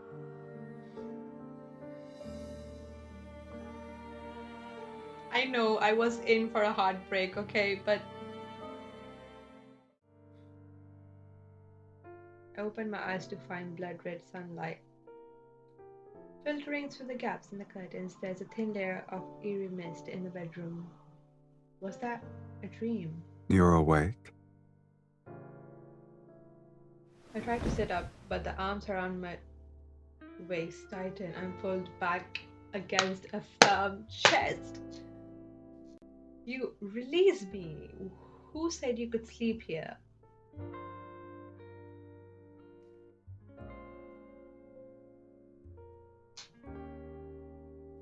What is this?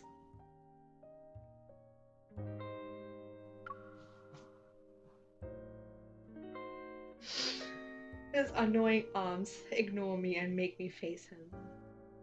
You slept so soundly last night that I couldn't wake you up. If I wasn't a kind gentleman who carried you back to your room, you'd be sunbathing on the roof.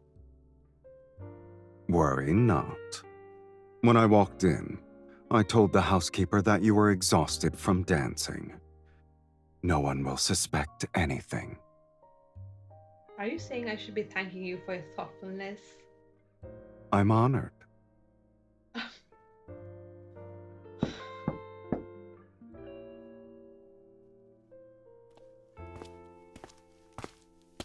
A maid enters with a tray that has my breakfast. When she sets it down, she helps me bathe.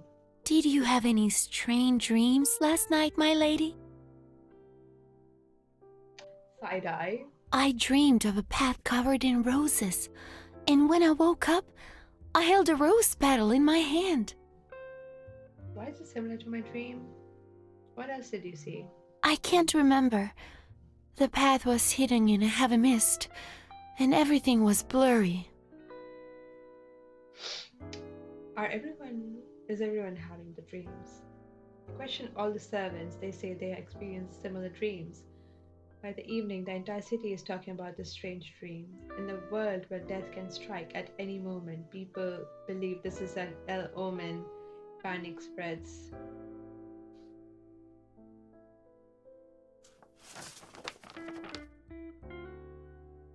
In the In the flickering candlelight, I once again opened Night's Whisper and searched the fragmented text. For the blood mist, I hope I'm audible. I hope I'm audible. Sorry. When the mist kisses the rose, its petals fall, the supreme shot awaken from its eternal slumber. Do you believe this refers to the sacred core?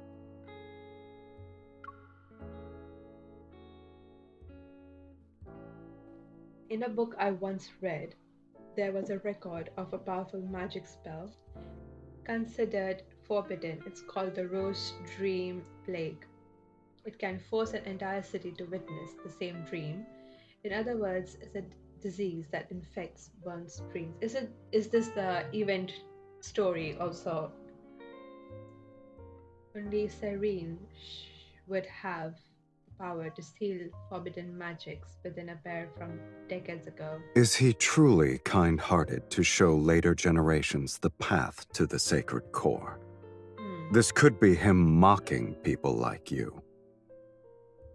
At least his insults towards me wouldn't be as frequent as yours. What about you, Count? Did you dream last night? Are your dreams the same as a human's? Or do fiends have no dreams? He gives a non-committal, I said that right, smile, but his eyes show no traces of amusement. Rather than concern yourself with whether or not I'm like you, you should focus on searching for the clues about the sacred core. It doesn't answer my question. For some reason, I'm certain his dream had something he didn't want to see.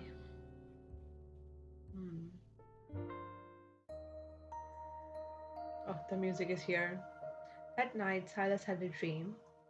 In it, Stacy died in blossoming roses. When he woke up, he thought it was ridiculous. Dreaming of an immortal's death was a cruel, ill-timed joke, but the lingering remnants of the dream prevented him from showing his usual mocking smile. He still remembered the complex emotion from the dream, chaotic, melancholic, and the pain tearing his soul apart. She is a mage who summoned him, and this is a game to pass the time in his long existence. How could your death cause me so much agony? Silas realized that although he was no longer dreaming, he was still affected by the emotions from his dreams. Did I lose my mind after drinking your blood? He laughed at himself, his knuckles gently brushing over the girl's next to him. Her skin was smooth, warm. He held this bundle of warmth in his arms as if to dispel the vivid despair from his dream. He thought it was just a dream. Yes, it was just a dream. I'm gonna cry. I'm gonna cry. Blood-red mist hangs over Velmore, stubbornly refusing to disperse. It becomes a veil that enshrouds the city day and night. After the initial panic, people grew accustomed to the sky's disturbing color. In this era where death's shadow looms, no one can predict if they will be pushed into the abyss by fate's hand tomorrow. People continue to seek comfort in magic, and mages use any means necessary to enter the sacred core and rewrite fate. Silas and I follow the trails of clues entwined with dreams, poetry, and the blood mist. Belmore is a painting slowly corroded by time. Despite our extensive travels, useful information remains scarce. Oh my god, that's so much to read. Marquis Swain passed away from an illness several days ago. My lady, my lord, you attended a ball he hosted when you first arrived in Belmure. Do you remember? At the dining table, Silas and I exchange glances, but the housekeeper's expression remains as calm as ever. He looked hale back then. They say his heart stopped beating. Such tragedies aren't uncommon, yet everyone believes it's connected to the ominous mist. All the nobles are desperately inviting mages to divine their fate and extend their lifespans. If my lady and my lord wish it, I can arrange for one to visit you. My lady, my lord, today's steak is selected from the healthiest calves raised on farms outside the city. It's been seared at a low temperature with herb butter. The elderly chef anxiously watches as the maid serves the dishes. He casts uneasy glances at Silas while his voice unconsciously drops to a whisper. If the Count doesn't find it beneath him, please, do try it. I glance at the untouched dish in front of Silas and can't help but pity the dejected chef. I wish I could tell the chef that the Count is only interested in blood. To my surprise, Silas picks up the knife and fork and cuts a small piece of steak and places it in his mouth to chew. It's not bad. Thank you. I'll go ahead and prepare the dessert. Then the housekeeper and maid also visibly relax, and the atmosphere in the dining room seems to improve by a considerable amount. The thing is, I've been smiling so much, my ears hurt by wearing the earphones. So Silas can be like this too. What is it? It's nothing. I saw a hint of humanity in the Count. I'm not used to it. Perhaps. I've been drinking too much of my wife's blood and was infected with the consumption. I glare at him as a servant delivers a letter to the housekeeper. It's from Duke Bass. His Grace has invited you to a hunt. They still wish to hunt as the blood mist covers the sky. Do they not fear death anymore? My lady, you may not be aware, but ever since the blood mist descended, extremely rare animals have appeared in the royal hunting grounds outside the city. Wanderers. Oh. How rare are they exactly? They say deer with silver horns and pheasants exhibiting golden feathers were spotted, and they've only been depicted in books. All the noble families are competing to hunt them. Silas and I exchange a glance. We recognize the interest in each other's eyes. Unusual animals suddenly appearing. This might be connected to the sacred core. Since His Grace gave us an invitation, there's no reason for us to refuse. Is that one of the wanderers that we played in the battle? The deer one? A wanderer is... No, there's another wanderer which is like... It's really hard for us to follow, but he just locks him. My lady should acquire new attire. A custom hunting outfit should do. We are going on hunting.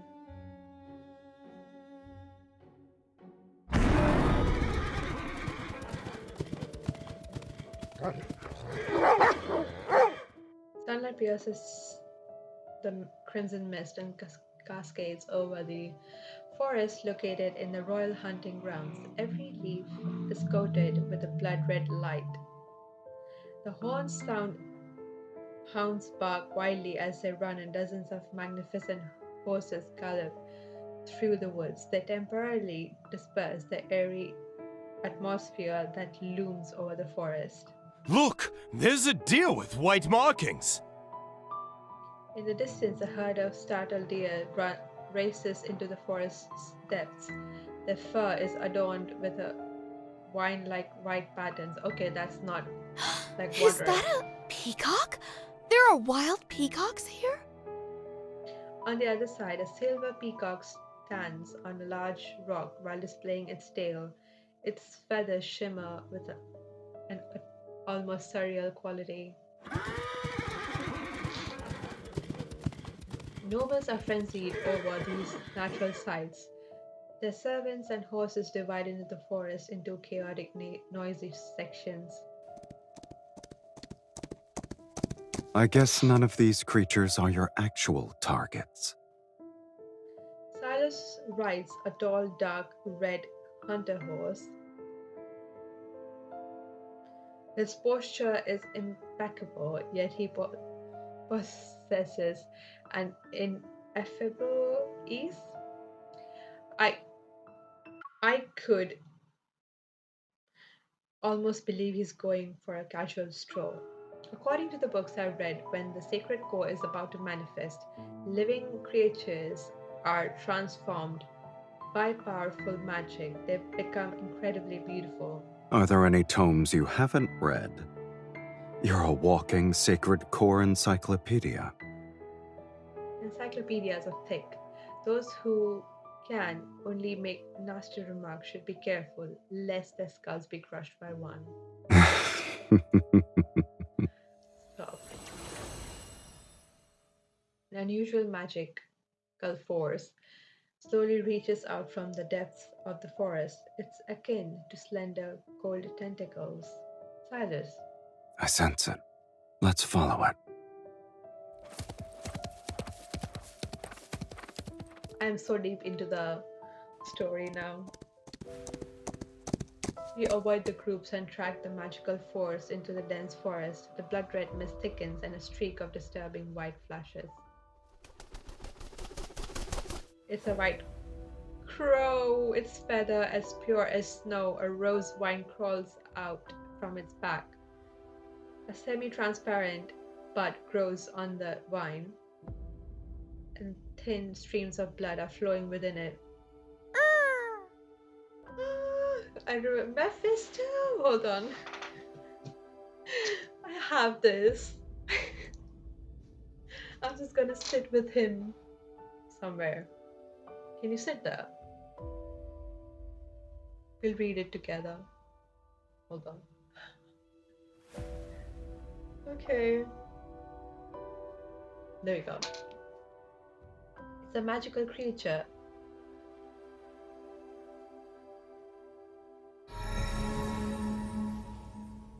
I dismount, my fingers moving rapidly as a glyph appears on the ground. The glyph wraps itself around it, akin to a chain.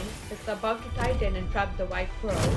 A dozen bloody figures appear in the mist. They transform it into sharp spikes and unleash a barrage of attack. It's not yours! Before I can dodge, Sylus is already in front of me. He twirls his shafts to block the spike. You'll be unable to obtain anything with this speed. Sylus, these are illusions. I already knew that. The real spellcaster is hiding amongst them. Attack with me. I swing my shaft with him. The crystals expand into a glyph and pierce the illusions in the mist. These people severely underestimated the connection between a husband and wife. What do you say, my lady? I suppose you refuse to miss any chance to flaunt our relationship, Count. We trade paths as usual, yet our rapport in battle flows more smoothly than ever. Ooh.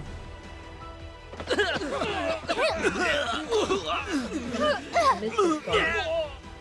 Mages who want to take the White Crow are forced to retreat, powerless they can't fight back. I turn to activate another grip and capture the White Crow. Oh. Uh-oh. A familiar nauseating agony explodes in my chest. My breath is almost cut off. I fall to my knees in the cold, damp mud. The power of my glyph dissipates. Why is it even worse than before? My vision blurs. I can only see Sylus rushing through the mist. He catches me before my face lands on the ground. Your body. She can't move. Here's our chance. Dozens of crow mages surround us, raise their hands in unison. The ground erupts with a blinding white light, accompanied by deafening roars. Spiraling rings of light rise. I can't kill them all when the linkage is limiting me. They need to come closer.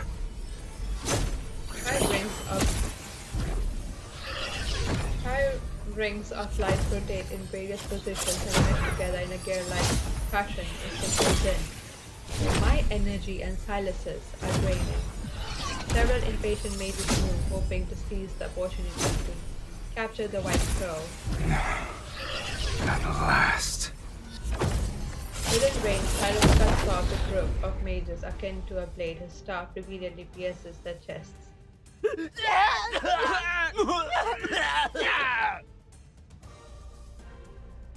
You want to drain my energy? Pay for it with your blood. Fiend!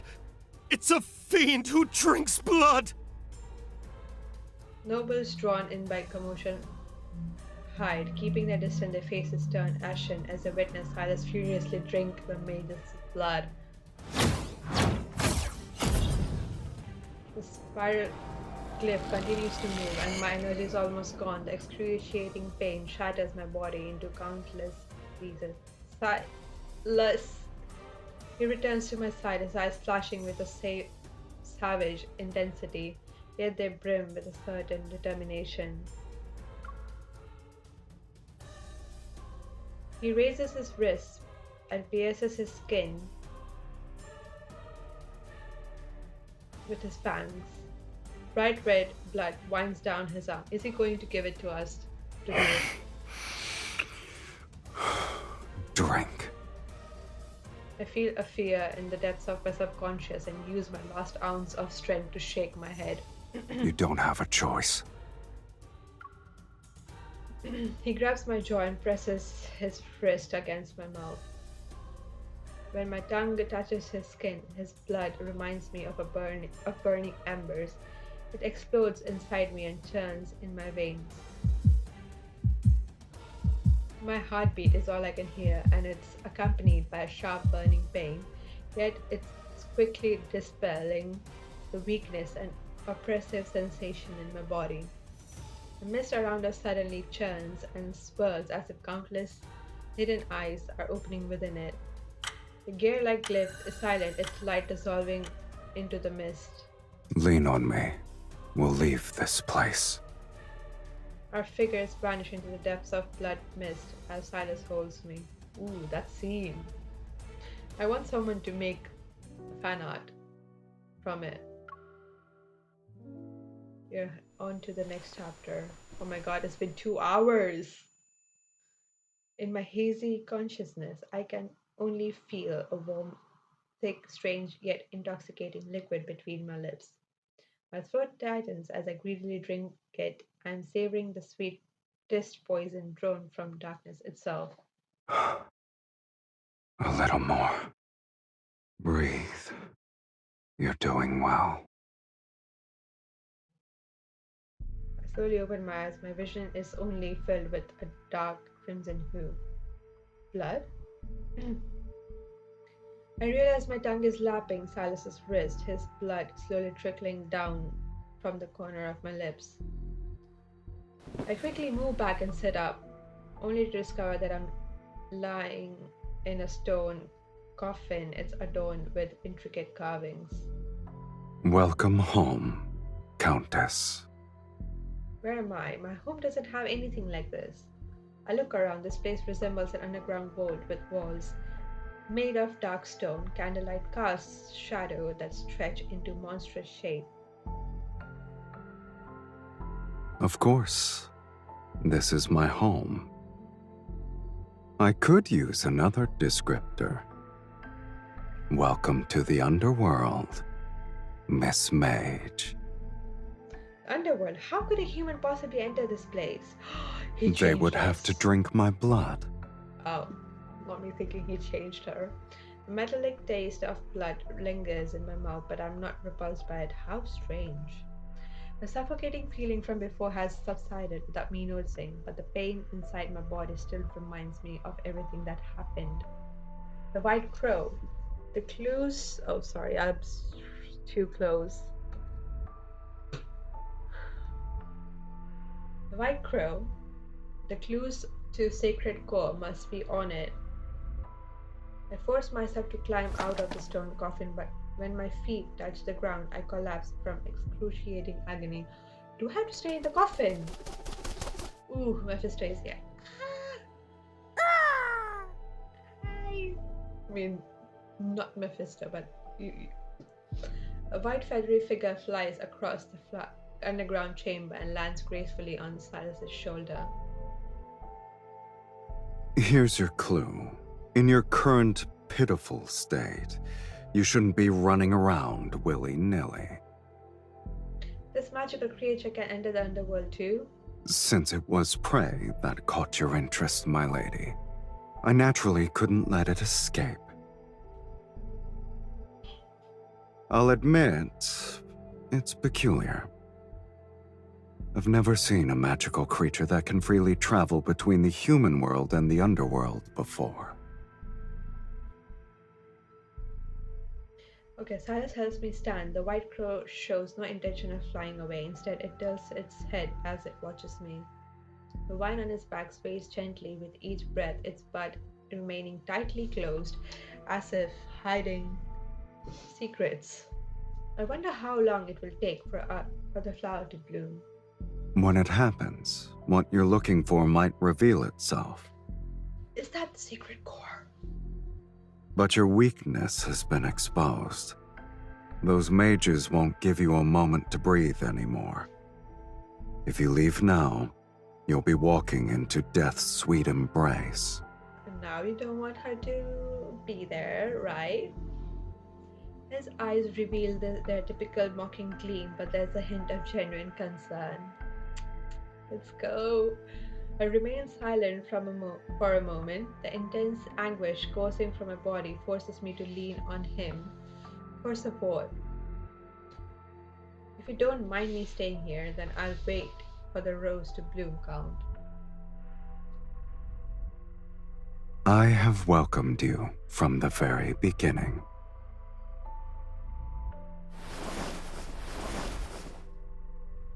Suddenly, he picks me up, carrying me. He climbs the stairs. Now that you're staying, let's help you become acquainted with our home, my lady. I love this. No! No. Not this. It's giving me PTSD. Silas and I reached the top of staircase. The scenery greeting my eyes is so breathtaking that I almost forget my pain. Inside the massive castle, with its vaulted ceiling, bright candlelight reflects off countless treasures. Its radiance is dreamlike and dangerous. Massive beast skull hangs as decorations. Crystals taller than a person contain strange weapons and items that shimmer within an otherworldly glow.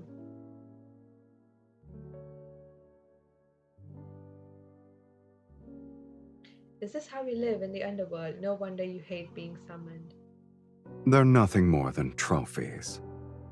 Opponents I've defeated here, mages who tried to summon me only to die.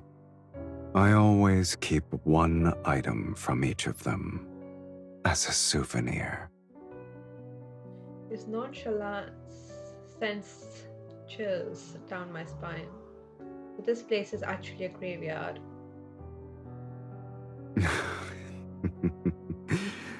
Your sense of humor never fails to delight me.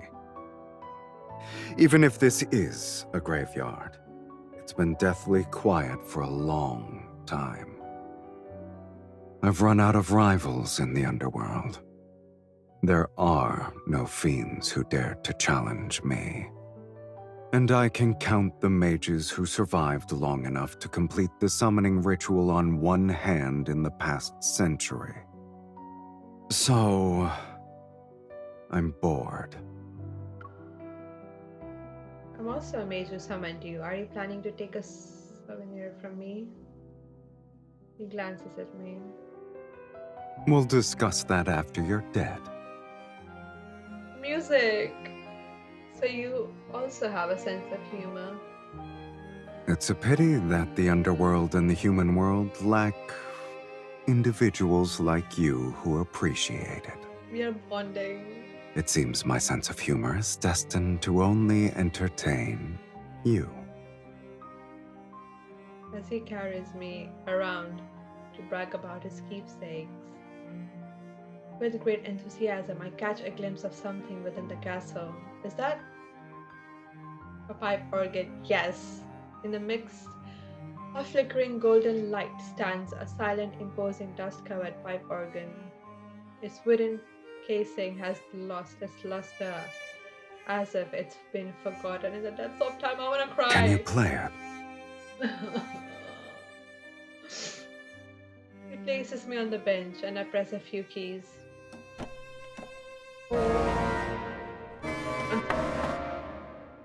Unsurprisingly, some are out of tune, others don't produce any sound. That's normal. No one has ever played it. And you considered it normal, a room of treasures arranged around a broken pipe. Around it. Do you understand? Around it. Is it special to you? Sylus doesn't answer. He picks me up again and carries me. I'm about to ask more questions, but the sight before me makes me forget my curiosity. Wow. On the balcony, the wind is as cold as knife's edge. The underworld sky doesn't resemble day-night. It remains, or nighttime, it remains an unchanging grey. The world before me is distorted and fragmented. Buildings of various architectural styles are present as far as the eye can see. It's as if it's violently pieced together.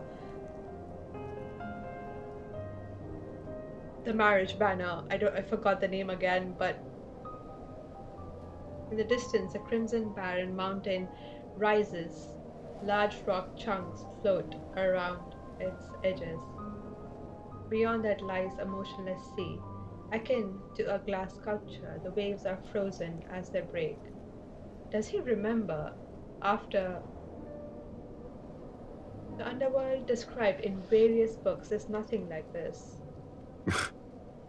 You should read less nonsense. These structures seem to be different from different worlds. What exactly is this realm? A graveyard. An indescribable shudder spreads from the depths of my heart. I don't understand. He slightly turns his head, his gaze passing me like the wind. You're not the only one who wants to rewrite fate. And there are other timelines with people such as yourself. Have you ever wondered where those discarded fates go? Oh, Established cause and effect cannot vanish into thin air. A place must receive these fragments erased from various timelines. When enough fragments accumulate, they form ruins. The underworld is a fate's graveyard.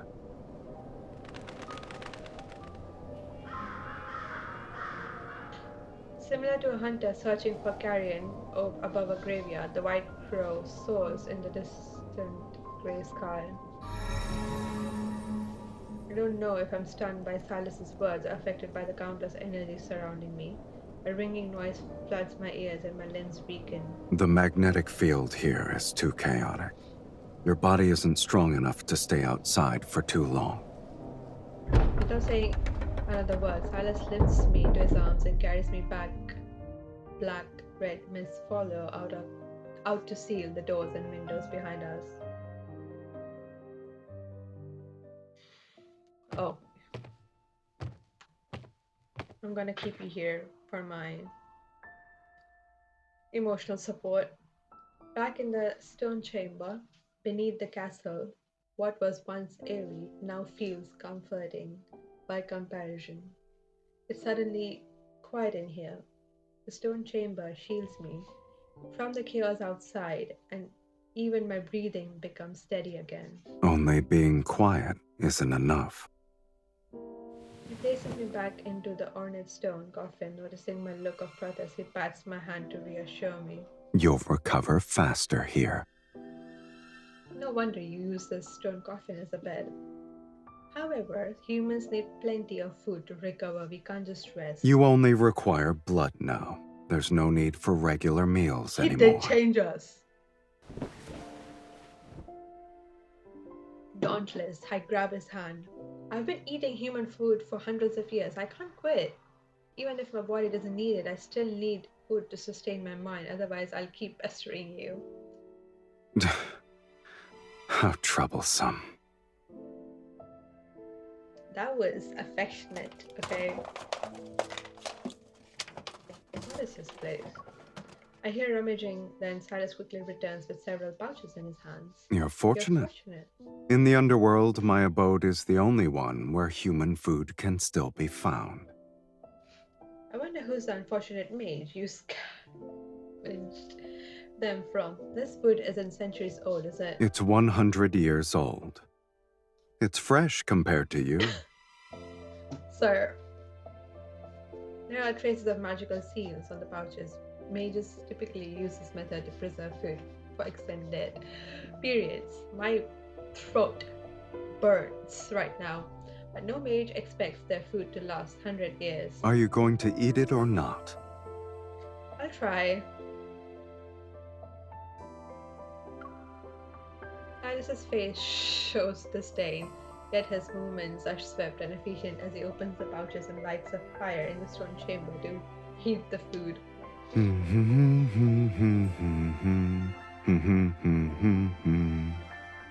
I look at the cold, gloomy stone chamber and the coffin I'm lying in, and my gaze lands on his busy, happy figure. Sylus, were you this elated when you were alone here? He pours the heated, sticky mass of food onto a metal plate and hands it to me. No. It's because I'm giving you this meal, so I can feast properly later. Okay. Then I must be the first dish that makes you happy. Gourmet delicacy. You're confident about your status. I taste the steaming substance. Although I'm not actually hungry, its aroma still brings me comfort and helps me relax. This isn't my first time lying in a coffin. I was suffocating and the people around me thought I had died. They hastily buried me in a coffin. Once enough time had passed, I woke up to find myself buried alive. I stare absently at the thick liquid on my plate, but my voice remains steadfast. I struggle to crawl out of the coffin. I bet that place still tells ghost stories about me, but this happened ages ago. After several aeons, I doubt anyone remembers. Sylus listens quietly. Surprisingly, his mocking expression is nowhere to be seen. Is that why you wish to enter the sacred core? Yes. I lower my gaze. It's the first time I've told anyone my real reason for seeking the sacred core. My suffering stems from a curse. I lost my most crucial memories and only vaguely remember that because of this curse, only a certain person can grant me a true death. He quietly observes me as if he's looking at a reflection below a lake's surface. You want to rewrite your fate to escape eternal torment. Correct. Eternity for me is nightmare I can never wake from. The flickering candlelight in the stone chamber casts a gentle glow on his face. It encourages me to ask the question that has lingered in my heart for so long. Do you remember why you're here? That's one more thing we share. For better or worse. He doesn't. He sits down and leans against the stone coffin. I don't remember how I arrived here. Sometimes, I think the underworld's fiends are simply people abandoned by fate. Since they're not embraced by it, they're free from the mortal world's moral constraints. They only live for their desires. But you said you weren't happy before. I suppose when I defeated a fiend, I'd momentarily feel the zenith of pleasure. That's why I spent most of my time becoming the ruler of the underworld. But pleasure has always been fleeting. After the rapture passes, all that remains is longer periods of emptiness. He speaks of his distant past in a detached tone, with time melting bloodshed and brutality, only drifting ashes are left. I understand him, though there's no reason for it. Perhaps it's because I also experience the passage of time, maybe my life only has one sensation left. Or to put it simply, we are like kindred spirits. I'll cry. You must have traveled through many fragmented space-times before. Why did you stay at this castle? He glances at me, his tone making it impossible to tell me if he's being genuine. Must there be a reason? This might be the only place where I've seen a pipe organ. Is that so? It's the only object that feels familiar to me. My eyes are burning now. My heart races for no apparent reason. An inexplicable thought appears in my mind. This castle doesn't have to be so deathly silent. After all, its owner isn't cold-hearted. Oh my god, my eyes. Ah. Oh my god. Oh, hold on.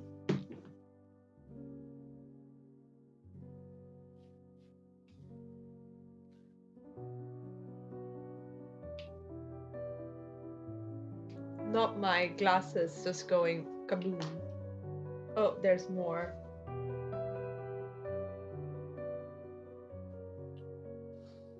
Oh my god, I'm gonna cry so bad.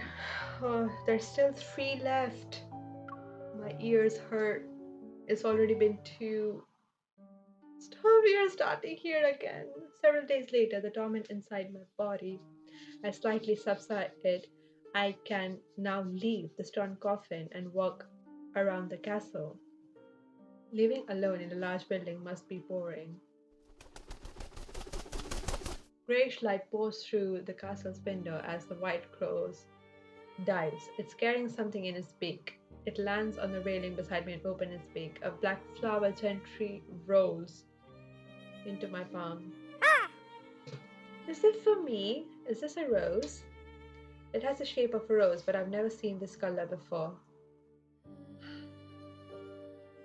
When did it bloom? I haven't seen the underworld's garden yet. Should we follow it and take a look? You've barely recovered, and yet you've already forgotten what happens when outside energies affect you. I've been stuck here for days. Besides, you can protect me. This is an order. Are you certain your orders still work in my territory? You'll obey anyways. You know that. Several wisps of blood, black red mist, faintly spread around me as if to shield my body. In this place, I'll only abide by them once.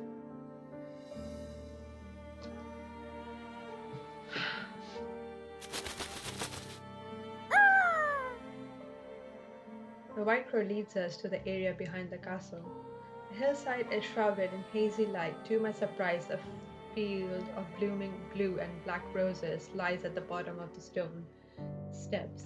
The white crow circles the sea of flowers, and the scene feels strangely familiar. From your dream, I feel like I've experienced this before. In a dream? In Velmure, there's a secret garden filled with roses. It has red and white roses and full blue. I remember seeing a black crow there. It feels familiar to what we are seeing now. It's almost like A mirror image. I pick a few roses. Their rich fragrance is exactly like the scent one can find in the human world. It adds a touch of vitality to this cold realm. Perhaps the human world and the underworld aren't completely separated. How else could this white crow travel between them? And it carries clues about the sacred core. It can be considered a The messenger. sacred core's messenger is similar to an ominous sign.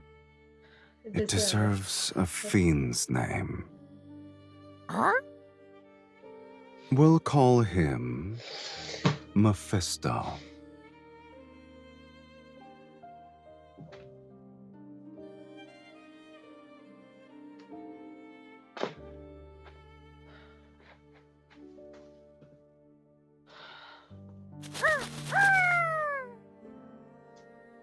I wanna cry. The white crow cries out as if approving his new name. He lands on Silas's shoulder. The rosebud on the bird's back quivers slightly. It might blossom soon. Oh, so it's just like a timeline. Tick tick. I gather blue and black roses and bring them back to the castle. I arrange them at the bottom of the stone garden. You're bringing an invasive plant species into my territory. This stone coffin is cold, hard, and deathly gloomy. I doubt I ever get used to sleeping in it. I lie down in the coffin. The fragrance of flower envelops me and it carries a warm sweetness. The roses here smell similar to the ones from human world.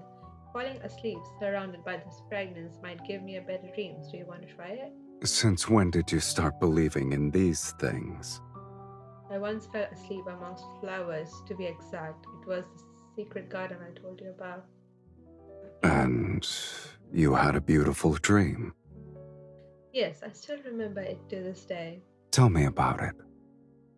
Perhaps I might also start believing. After you have your own sweet dream, we can exchange stories. I take Silas's hand. He doesn't refuse, and he moves closer as I pull him into the small sea of flowers. Close your eyes and breathe. Doesn't it feel like you're lying in a bed of flowers?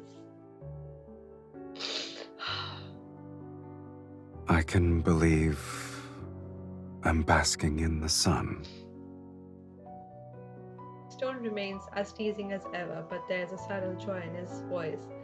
He has yet to let go of my hand. I close my eyes and sense the floral fragrance intensify in the darkness. I become more aware of his warmth that I'm holding. Silas. When we return to Velmure, I'll take you to that garden and show you those roses. Why do I feel that's not happening? Holding hands, we sleep while surrounded by the fragrance of roses. My eyes are already watering for some reason. Thirsty, I'm so thirsty. I don't know how long it's been. My body is overwhelmed by the intense, unexpected desire. Dizziness, a parched throat, and emptiness in my chest. This isn't the suffocation heralding an approaching death. It's an uncontrollable hunger. I'm subconsciously drawn to the present beside me. I don't want the scent of flowers, but this intense, burning essence.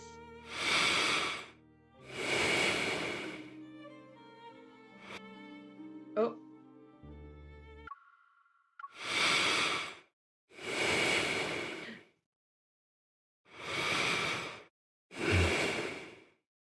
It's breathing. I want. I can't help but move closer to the source, seemingly in deep slumber. Silas's eyes are closed. I lower my head towards his chest and inhale his scent. His heartbeat awakens a deeper, carnal craving within me. I follow his warmth over to his collarbone and his Adam's apple. I'm drawn to the side of his neck.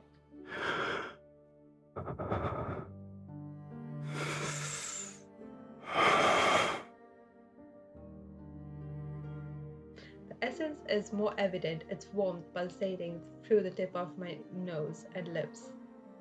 I want Sylus.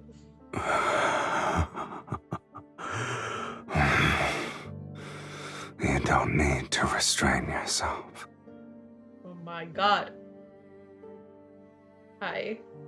Since we're the same now, why don't we make an exchange? Yes. Yes. The wild growing hunger inside me doesn't let me hesitate. I agree instantly. A faint smile crosses his lips as he unhurriedly opens his collar to expose his neck. Slightly raised, vein pulses through his skin. Indulge yourself to your heart's content, my dearest wife. I cannot save these voices lines. I lean forward and my fangs pierce his skin. Warm, thick liquid floods my mouth. Ooh.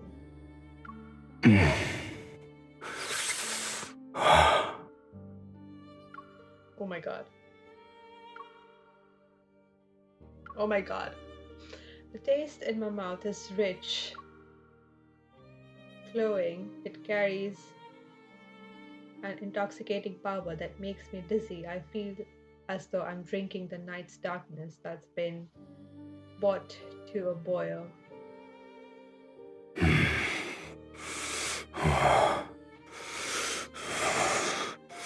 Give it to me.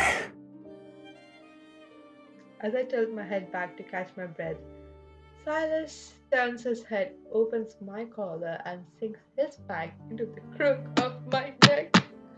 Oh my god.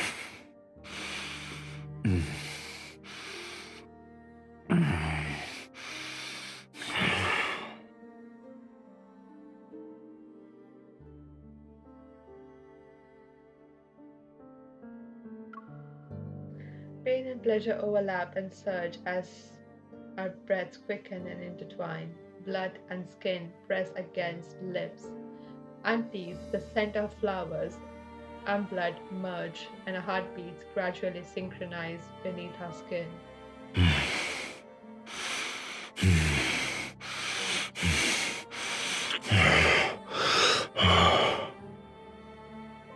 Oh my god. Dark red blood drips from my pierced neck, soaking my disheveled collar. It soon falls onto the roses under us. Petals greedily drink drops of blood, and a dark crimson seeps into those blue and black roses. Damn. Oh my god, oh my god. I don't know how long I've been asleep in the realm between dreams and wakefulness. A slight pull on my skin makes me regain consciousness. Oh, hi, sir. Next to me, Silas lies on his side. He holds a soft handkerchief and unhurriedly wipes away traces of blood from the corner of my lips. His touch is gentle. His fingertips occasionally brush against my skin. They leave behind a subtle yet unmistakable warmth. Did I wake you? You can sleep some more. I lower my gaze. The edges of the rose petals beneath me are still stained with the dark red blood that's partially dried. They are seemingly whispering to me. I recall the burning roses from a previous dream. Their color was the same. The person beside me in the dream had the same warmth. Dreams and reality overlap, and I can't tell which one is more real. Hi, Mephisto. Mephisto perches on the edge of the stone coffin, the rosebud on his back so large that it's starting to unfurl. We should be able to return soon. Indeed. Silas answers betrays no emotion, and my heart, which should be rejoicing, isn't as thrilled as I expected. I'm one step closer to entering the sacred core. I should be happy. My gaze remains captivated by the hand still wiping away blood. His fingertips graze my lips, his lingering warmth secretly infiltrates my heart to embrace every fiber of my being.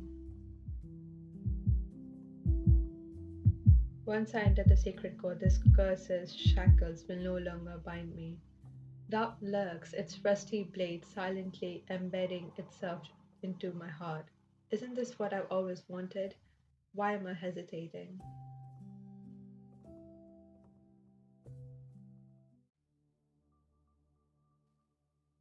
We are nearing the end.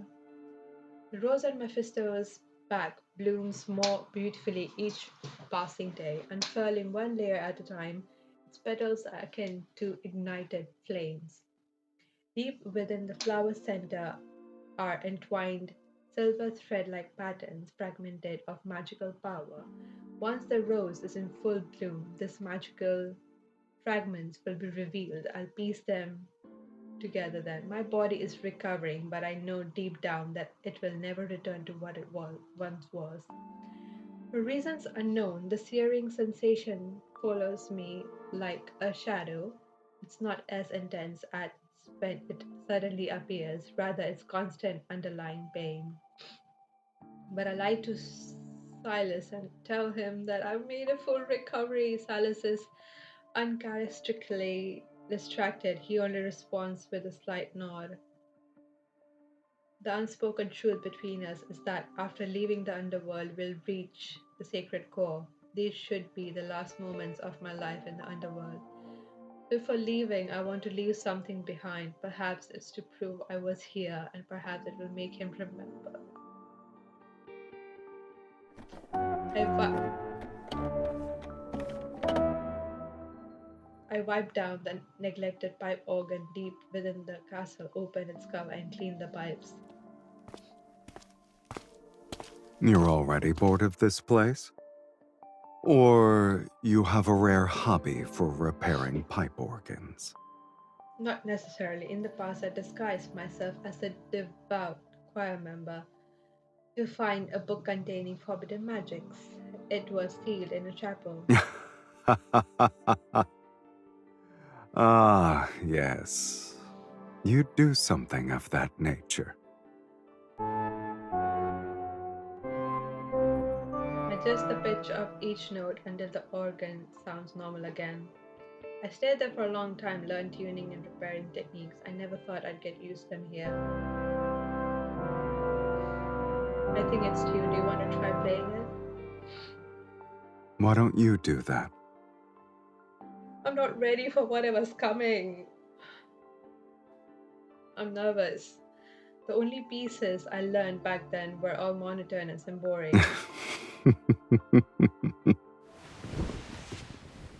Chuckling softly, he sits down, his slender fingers rest on the instrument's key.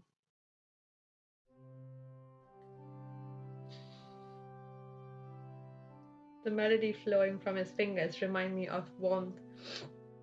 Submerged in water, I'm drawn into the depths of my memories. My heart stirs, and I can't tell if it's because of the melody or the person playing it. Where did you learn to play this piece? I don't remember. I'm gonna cry. It seems like Sorry. I don't remember. It seems like I was born with it. It sounds like a reliquiem. Is it banal? No, it's tranquil. Entranced, I watch his fingers dance. Silas, when I die, will you play it for me again? How can you hear it if you're dead? I'll hear it. Oh my god, I don't wanna cry! He doesn't say anything and continues playing. Ancient castles, vast corridors, and walls reflect the music back again and again as if they're trying to crystallize this moment in time. This is our last night in the underworld. I know the chapter's gonna end. No? Okay. That night, the white crow is perched on the castle window. A blood-red rose blooms along the vine on its back. That delicate line on the petals converge into a silvery white spiral. To the flower center, it resembles a dissected nebula. Why did the. Oh. I lean in. Deep within the spiral lies an illusionary mirror which rotates like a kaleidoscope. I see an abandoned courtyard with no distinctive features. There's only a broken stone post standing alone amongst overgrown weeds. At the end, a narrow path stretches into the distance. Blooming roses line it. The flowers' shadows guide my gaze toward the depth of the mist. Something is waiting for me. Your death. I'm going to bawl my eyes out for this one. Oh, it's too late. I don't want to get this over. After leaving the underworld and returning to Velmure, we find the estate completely abandoned. It's 9 o'clock? Oh shit. All the dazzling treasures have vanished, even the modest silverware is gone. In the center of the great hall, the large portrait of me and Sylus have been splattered with crimson paint. It's a bloody, grotesque sight. Our faces have been erased, and only crimson words smeared on them: fiend and evil mage. I wanted. Many nobles at the royal hunting grounds witnessed me kill the mages. They also watched you drink my blood before we vanished. Mages who were fortunate enough to survive embellished the stories. They painted us as fiends, wearing human skin, This is the price for summoning Sylus. and I let out a scornful laugh and waved my hand to destroy the exorcism glyph on the painting. People in this world are terrified of death. My immortal existence is inherently evil to them. You have no attachment to this world? Do you have any attachment to the underworld? Silas gazes at me thoughtfully. No. I glance at the full length mirror on one side of the room. There's no reflection in it. No Silas. No me. What the hell? I'm not afraid. Instead, a secret sense of comfort washes over me. That's how it should be. I point at the mirror. See, we are the same. The same. He leans in and I can see my reflection in his eyes. I like that. We turn and leave. We must find the prophesized ruined courtyard that's related to the sacred core.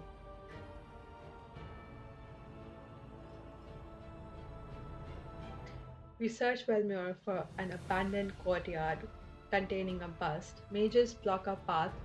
They shout nonsense about justice and retribution while waving their staffs. However, their eyes reveal the true greed. Justice's cloak is the perfect disguise for desire.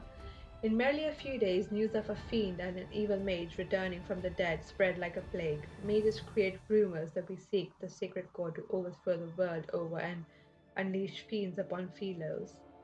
More mages rush to Velmure and use vanquishing evil as a pretense as they compete for the chance to enter the sacred core. Our search for the desolated courtyard amongst ruins continues. I've never talked so much. Oh my god. Oh. What room is this? The night deepens. Another day of constantly moving and fighting several mages. We have taken shelter in an empty house on the city outskirts. The ceaseless searing pain in my body grows stronger with each passing day. Maybe it's because we are getting closer to the sacred core. Silas offers his wrist to my lips. You've used most of your energy. Do you want a sip? You also expended most of your energy. So many mages are handing themselves over on a silver platter. I get to enjoy a feast every day. I firmly turn his face toward mine and look into his eyes. You liar. You haven't been honest with me either. Am I mistaken? I stay silent. I know he's aware of the fact that I've never fully recovered. His eyes. But he hasn't said anything about it. He absorbs blood from my enemies and offers his own to sustain me. He's not drinking from you anymore.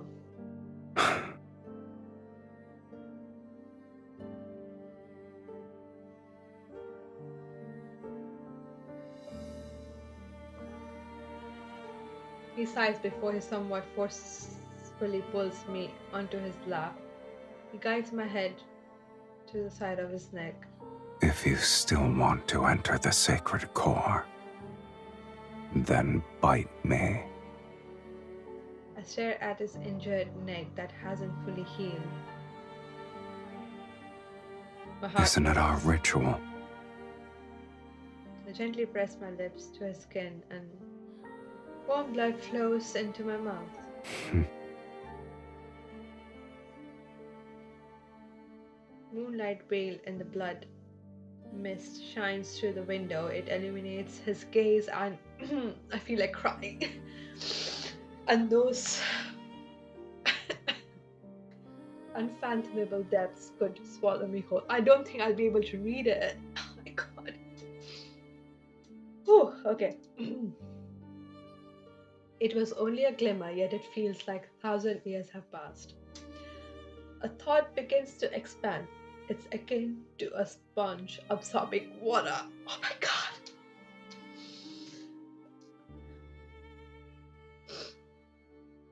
Oh my god. I did not think that I'd cry this early. Okay.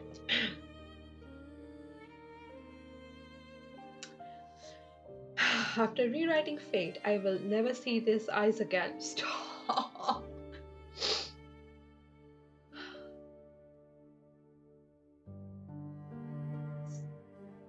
I slowly fall asleep in his arms.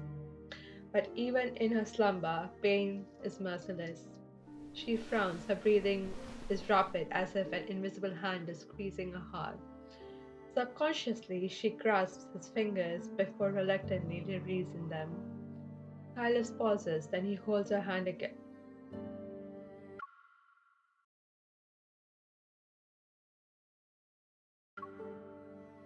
Their wrists touch, and the chain binding them flickers with every breath. Isn't that what you wanted? Somehow he no longer resents the linkage he wanted to get rid of. In fact, he wishes he could bind them even more tightly. Supposedly, it's been a long time since he thought about returning to the underworld alone. In his eyes, his dreams, his imagination, her presence exists in his everything. But if their circumstances never change, oh my god, the one who's staying by his side will continue. I cannot read it.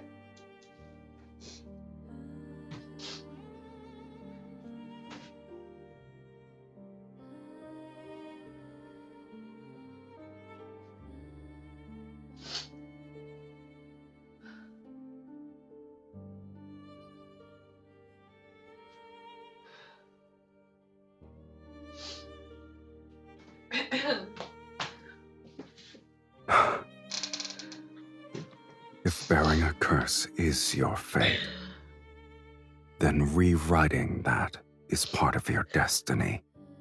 Fate isn't the only answer. After all, I never believed in it. If fate demands your suffering, then I will destroy it, no matter the cost.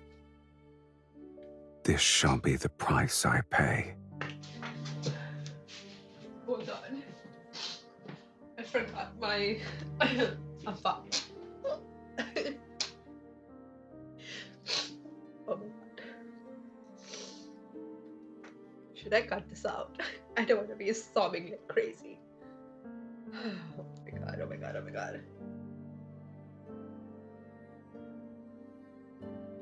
I'm not gonna be reading anymore. My voice will sound great. Okay, I will read until I can. Okay, after searching through most of Valmir's courtyards without any success, we arrived at an abandoned churchyard. Of course, we are at a church. Oh my god. The stone sculptures here are intact. Not all of them match the text in the prophecy. Isn't it odd? The buildings are weathered and old, yet the sculptures appear as though they were crafted days ago. An illusion? Oh, we are here. The ground suddenly trembles, stones break. The massive skeleton rises from the center of the churchyard. His body is forged from black iron, bristle bones, dark red flames burn within its chest cavity, and death's essence flows within its hollow eye sockets. This isn't the remnant of an ordinary sentinel. The skeleton swings a massive rust-covered axe, which generates overwhelming energy waves. Regardless of what it is, the fact that a trap was set means we're close to the answer. Sylus stands in front of me. He binds the skeleton's arms with black-red mist, but the creature violently breaks free. Oh, it's not a weakling. He thrusts his staff into the skeleton's chest. I seize the opportunity to cast a spell. As I press my hand on the ground, glyphs appear and spread out from under the skeleton. It's bound to its place. Now! Silas's staff pierces the skeleton's chest. Flames surge, but the beast doesn't fall. Brittle bones shatter only to reassemble. Rather than before, the creature stands once more. What the hell? Sweeps across the ground and sends stone fragments flying. The attacks makes me slam against the base of the stone statue. Blood trickles down the corner of my mouth. Get behind me. Alice spreads his wings and flies in front of me. He takes the second strike as its shoulder becomes a bloody mess. Oh god. I clench my teeth and channel my energy into the staff. I draw another glyph. Glyphs spread out and engulf the skeleton. Alice and I grip the staff together and forcibly drive it through the creature's skull. Flames burst through his eye socket as finally. In the subsequent silence, only our labored breathing remains. I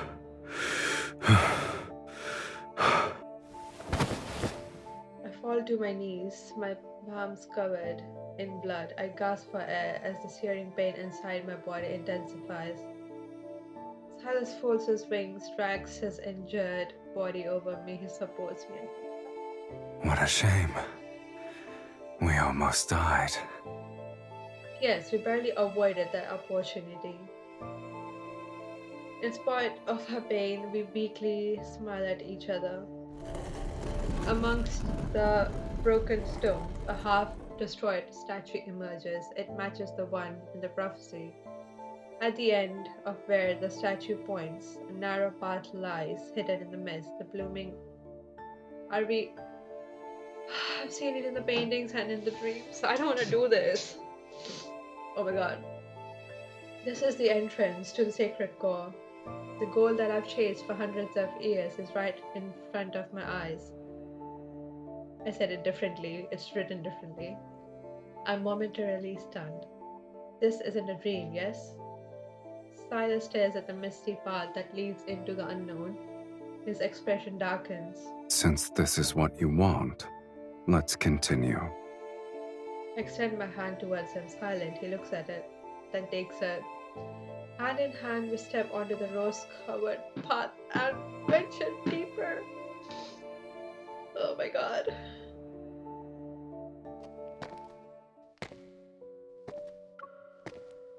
Mist turns around my feet as my body reaches its limit.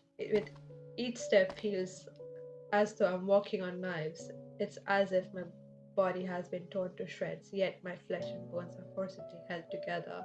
But I'm almost at the end. Sorry. At the end of this path, I can use the sacred core to rewrite my fate. Then the pain will be over. The linkage between Silas and me shall end as well. I look at our clasped hand. Once our connection severed, Silas will return to.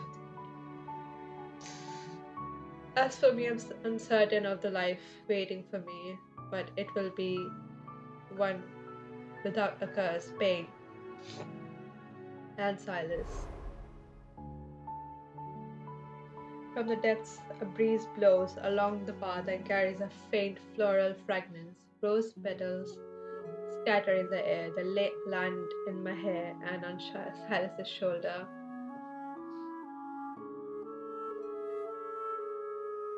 My gaze shifts from our clasped hands to his face. I realize he's looking at me.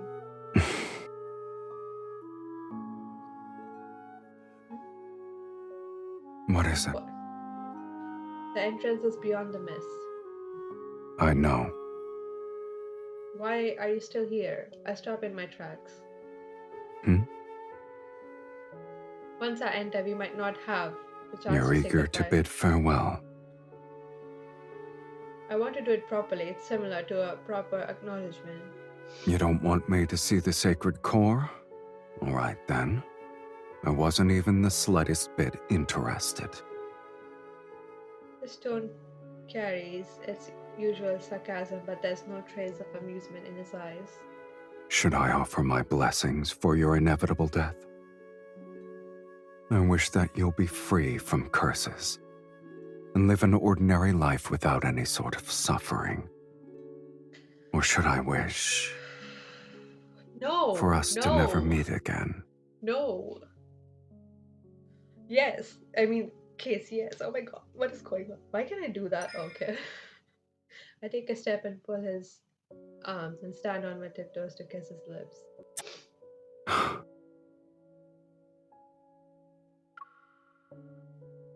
Lips have left wounds on each other body, and we have felt each other's warmth and blood. But this kiss is different. I still want to leave something behind in Silas's life, even if it's a mere moment. I should let him forget me just as I would forget him. Why would I selfishly want him to remember? Let's sever our linkage. This path ahead is one I must walk alone. Okay, I'm not okay. Without waiting for his response, I silently recite the spell. The linkage at my wrist begins to glow. With a lingering, gentle vibration, it stretches like a silk thread being pulled apart. Stop it. The thread of light breaks, its fragments turning into tiny motes of light that float away from the wind, that disappear into the mist. Oh my god. This is what you consider a proper farewell. Silas, you're free now. As I say these words, I feel an I'm not gonna read it. The emotion welling up inside me. Is it reluctance? Yes. It won't be long before I'm forgotten. But what makes you think I'll forget you? Of course you'll forget me. It's a lie. He stares at me as if he's already seen right through me, yet he doesn't try to interrupt me. You can rule the underworld again. You'll live forever. I'm nothing more than a fleeting moment. Another lie. You're speaking as if you know what I desire. I hope it's what you want. You gave me another order. In the future, when you play that melody again in your castle, if I'm truly dead by then, my soul will still hear it. He takes my hand. I don't want to start crying, so I'm shouting now. He takes my hand, his fingers caressing my slightly trembling palm. Is this the final testament you want to give me? Why not? You'll always abide by my orders. Within, with countless unspoken feelings buried in my heart, I look at Silas and force myself to smile. Farewell, Silas. Ah, stop. No. No. Oh my god. As the mist dissipates, my senses vanish. I can't tell where I am. When I open my eyes again, I find myself in an incredible, unworldly place. Oh, this place has no sky, no earth, there's only endless white sand that's constantly flowing. Sand cascades from indeterminable height, layers upon layers, almost as fill my vision. Okay. I struggle to move. I'm like a prisoner trapped inside an enormous hourglass. Please listen to my wishes, sacred core. The fate I wish to rewrite is one without any curse. The energy within my body is ripped away by an invisible hand and transforms into grains of white sand that falls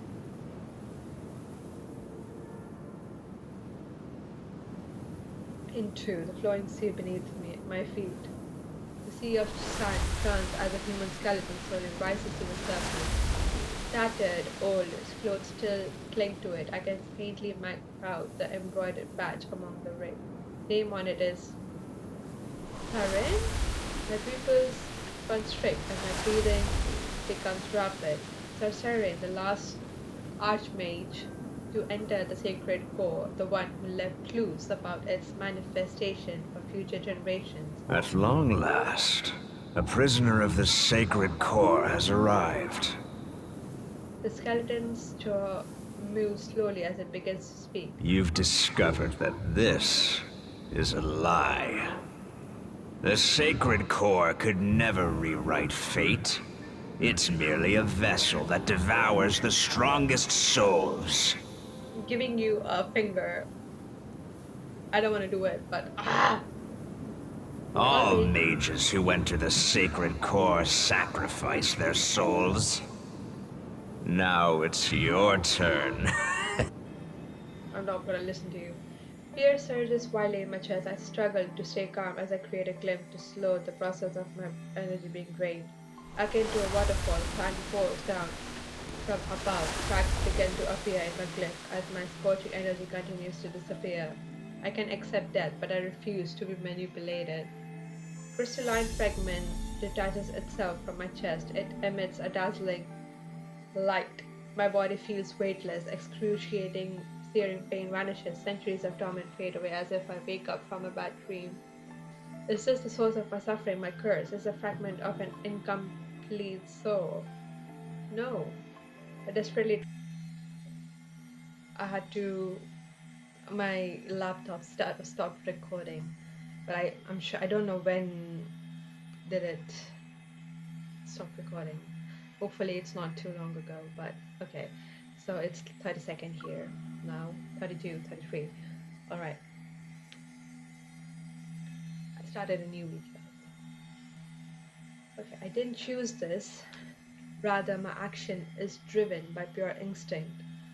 Even if it's a curse, even if it only brings me suffering and pain, something deep within me tells me I cannot lose it. Yet my struggle is futile. The fragments. Oh, where did it? My energy continues to be devoured, and my consciousness rapidly disintegrates. Oh no.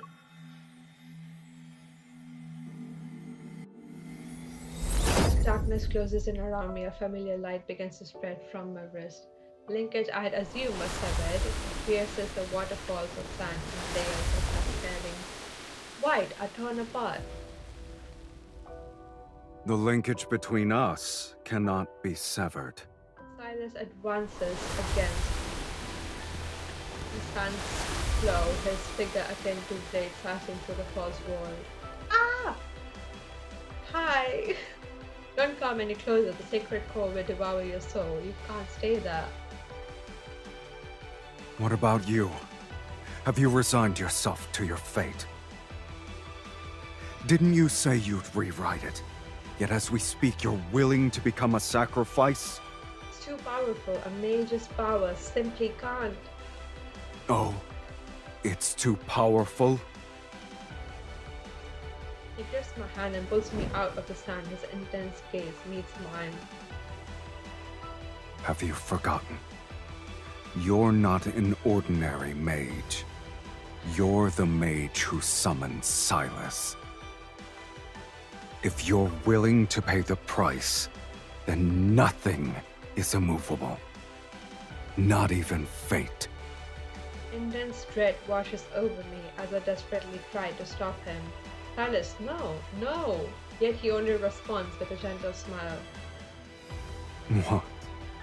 This matter is merely more absurd than death.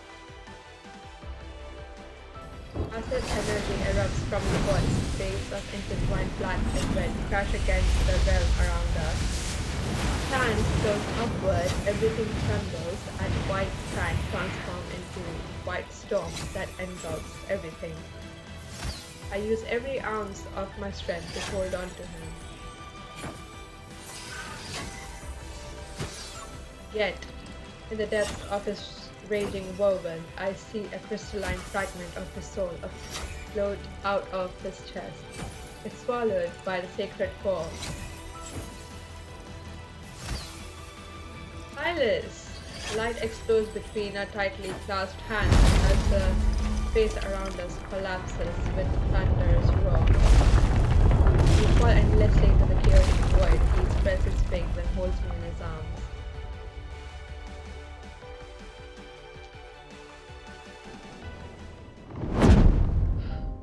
The wall peels away and vanishes behind us. Silence returns.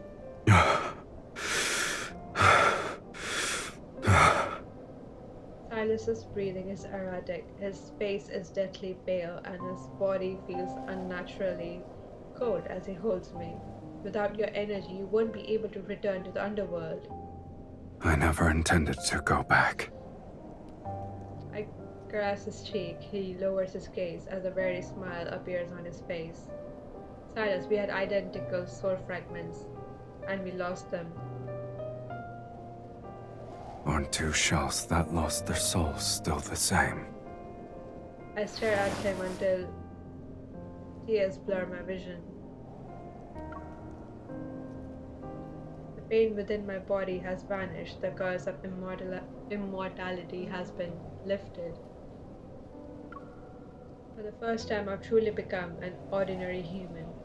My flesh, soul, and life are as fragile as mortals, yet they are just as real. Why are you crying? Okay, Sylus, you wrote my fate this time. If our fates were different, how can we truly be the same? But you paid the price of sacrificing every path that would let you return. You'll never be as powerful as you once were. You have chosen the most difficult future for yourself. I have no regrets. Of course you don't. He crosses his arms and observes me for what feels like an eternity. Your past self died as your pain disappeared. Starting from this day, everything that happens will be our shared fate. Other places we'll visit, the sights we'll see, enemies we'll face, and We'll spend the rest of our lives together.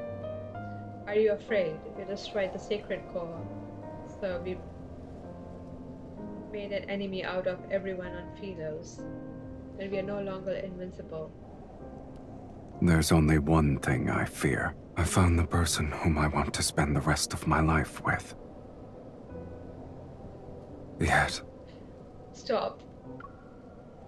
I found the person whom I want to spend the rest of my life with. Yet, I'm afraid our life together has started too late.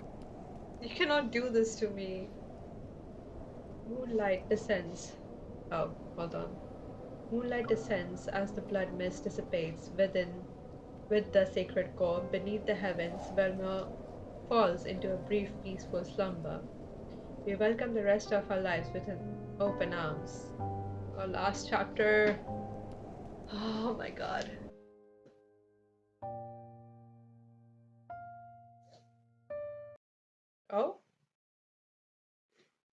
game stopped. Hold on. Okay, so I had to do everything again because when it stopped, when the game stopped, it was literally like right at the end. So here we are, ninth one. You're doing it. Oh. As the wind and sun disperse, the world falls quiet once more.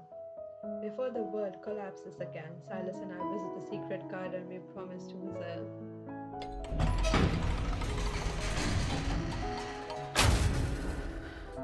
As we push open the ivy-covered iron gate, roses bloom in the morning mist.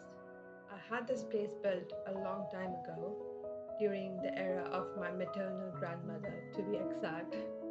Time dragged on endlessly back then, and the world around me collapsed too quickly. I wanted something I could watch. I had to change slowly, like a flourishing garden. But you didn't stay. I learned magic, discovered the sacred core, and became aware of your existence. I look up at Silas. Then we promised to visit this place. I wanted to show you many, many roses.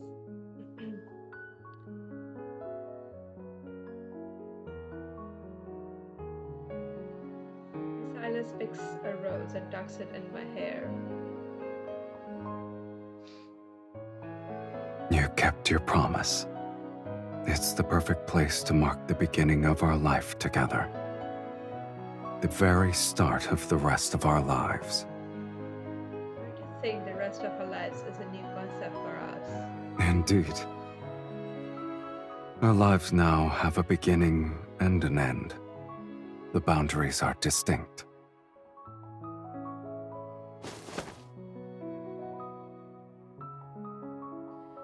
He guides me to sit amongst the flowers. As the wind blows, a floral fragrance envelops us. A finite life and one shared with another person. I never imagined such a thing before. I imagine we'll travel to many places, mostly remote ones, where few people visit. And we'll renovate an abandoned fortress and turn it into a temporary home. I'll be unable to resist buying strange, unusual magic texts from old bookstalls. Then I'll pick up some yellowed sheet music while we're there. We'll find a place with a pipe organ so I can listen to you play. What will you do? What are you going to sit there and listen? I could sing. You totally can. When the weather is warmer, I want to find a ship and go out to the sea. Then we'll need to buy one that's sturdy enough to sail to the ends of the planet. I don't care where we go. I only want to sit with you on the mast and watch the moon rise. Do you think we'll argue? Haven't we argued enough already? But in the future, arguments won't be about the sacred core anymore. Maybe our reason shall be simpler.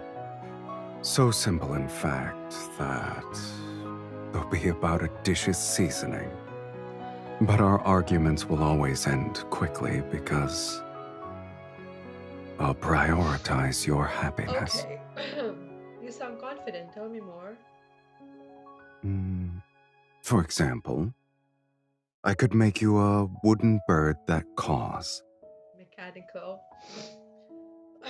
Will you name it Mephisto? If that's what you want. Maybe we'll come back to Vermeer every now and then and visit the garden and see the roses blooming. Another year, that's where he took her, didn't he? Didn't he? I remember the bones. Maybe. I don't know. I don't know. Perhaps we'll be old when we return. I rest my head on his shoulder. That means we truly have spent a long time together. It could be considered one way to rewrite fate. We only need to choose each other to rewrite fate. You cannot see, but they're It's like a simple tears matter. here. We continue to imagine our futures together become lighter, richer with every detailed daydream. It's like I cannot see the screen. Palms as they sway in the breeze. their scent and touch gradually lull me into sweet dream.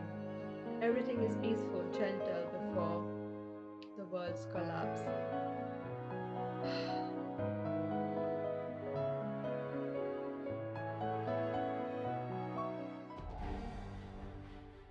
Are we back in Philos again? With the sacred core's destruction, the worlds fall apart. It's no different from a temple being destroyed. The false world or order peels away from its foundation. Across the continent, they're shrouded in dead shadow. People's hope of rewriting fate dissolves into oblivion. Pillars of faith crumble. Barefoot fanatics fill the streets. They burn ritualistic objects and wail as they try to summon their lost god. Terrified of being overwhelmed by riots, the nobility retreat into the underground shelters. A power vacuum formed, and several religious organizations try to establish a new faith, overthrow the old dynasty. That's how history works. This continent's history revisits recurring themes again and again. That's what I'm saying. Perhaps it's the world that remains trapped in an inescapable cycle of fate. The sacred core's demise isn't the end of the world, but the shattering of its illusion. Left people's fears with nowhere to hide, and we, the ones who destroy the sacred core and expose the illusion, are the targets of everyone's hunt. Battle after battle. Oh, it's me. Battle after battle, blood and fire become our shadows. To kill us, these fools sacrifice countless innocent lives to activate the most evil forbidden magic. They try to control us and force us to turn our weapons against each other. Yet after every wound instance of bloodshed, our invisible linkage continues to connect us again and again. We spent a long time together, endure those countless hunts. Until one day we stop in our tracks, we're surrounded by blood and ruins. Perhaps we have grown weary of the endless strife. We're tired of this ignorant, cowardly world. On this planet heading towards doomsday, it's possible that awareness is the true awakening. And then our dream ended. I don't want to cry. Stop.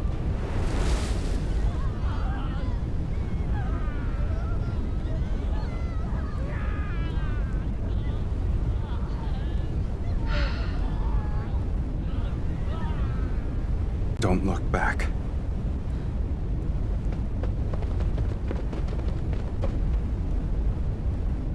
When the roses bloom again, will you remember who I am now?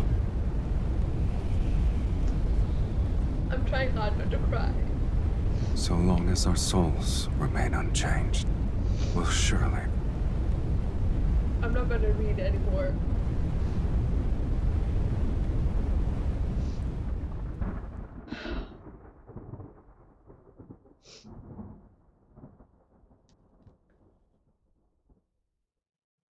Hi. Are you awake? No, I'm crying. The night has fallen, moonlight bathes the abandoned garden as charred rose petals drift away in the wind. Silas sits next to me, blood from his wounded shoulder, congeal, I don't know how to say it, into a dark crimson in the night. Was I asleep for a long time? Some time has passed, yes. However, those people haven't found this place yet. I didn't want to wake you. Were you dreaming? Okay, so was everything that happened her dream? Well, everything, like, is this right after they come out of, because I remember the shoulder. Yes, I dreamed about matters from long ago, starting from when our paths first became linked. No wonder you wouldn't wake up. He relaxed and forced me into his embrace. Looking back, Okay. it has been a long time. I also dreamed about the future we once. So I was right. Finding a temporary home, hunting for old sheet music, going out to sea, making a wooden bird named Mephisto. You remembered everything. It's easier to remember matters that actually happened. I'm just a bit confused. Just my mind is messed up at the moment. I savor the warmth press against my back. Sounds of virtuous resonance become clear in the distance, and we are used to it. Every dream we managed to fulfill was intertwined with endless battles and desperate escapes. So it did happen, okay. The world made us its enemy, yet we only held onto the fragments that gave us hope. You're correct, the future we once imagined was becoming past. We've already spent most of our remaining lives together. Oh, I was waiting for him to say it, then I realized the name that he calls me normally, outside of the myth, is my wife. The fiend and evil mage have nowhere to run. This place will be their grave. Once we kill them, this sacred core will manifest again. Sylus will be ushered into the divine light. May the divine light bless Sylus! May the divine light bless Sylus! They're beyond redemption. Right. Legion of mages they've assembled is larger this time. Are you scared? I was thinking if all we have left in the remainder of our lives are these memories.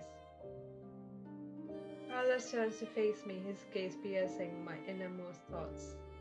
If that's not what you want, then we'll live our lives differently. Is this another instance of us rewriting fate? You know very well I don't believe in fate. I only believe in decisions. I smile and offer my wrist to him. An agreement like this needs a proper acknowledgement. I agree. He lowers his head and bites my wrist. I take his other hand and bite his wrist in return. We drink each other's blood. We have done it countless times before.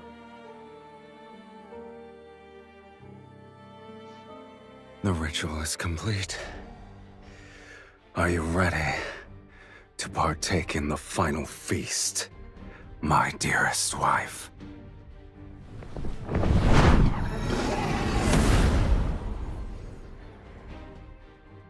Behind him, as he hovers over the blood-red moon, I tap my staff on the ground to create a glyph of death. The encircling armies surge into the mist, flames and lightning rain down. The earth trembles from incantation, ruins on the brink of collapse sway, and the darkness is torn asunder. I could almost believe doomsday has arrived. And so we march towards a doomsday as if we are welcoming a celebration that has descended slowly for us. Oh no.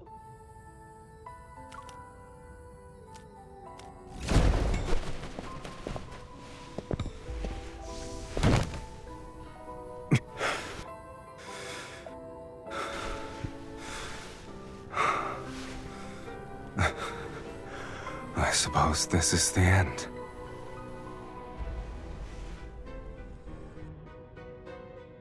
Do you regret sacrificing yourself to destroy the sacred? I'll always accept the consequences that accompany my choices.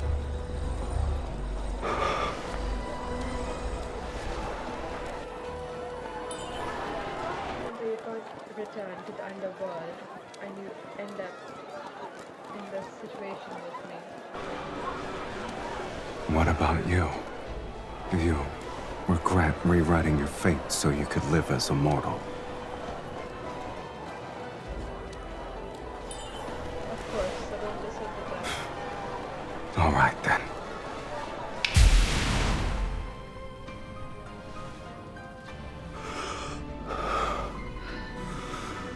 For mortals, death is inevitable. And although we could never share the same beginning, I believe At the very least, we can share our deaths. Wait, when you were born, did anyone bless you? Just so you're aware, no one wanted me in Philos. Yet it's you who awakened me, the person who blesses me. It must be you.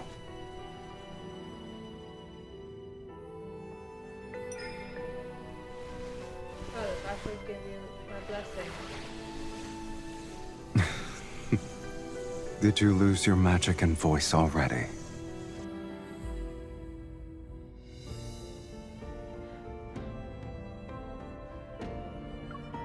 Sylus, I wish that you don't have to suffer anymore, like you have been. That we keep meeting each other every time, in every lifetime, in any timeline. And we don't suffer this fate again and again, and we are happy.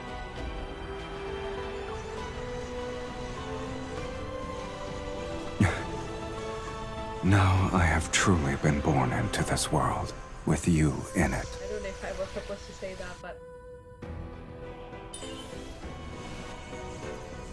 Sylus, you're no longer an existence that no one wants.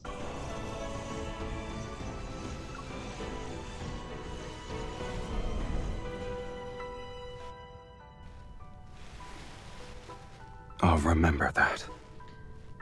Oh, stop!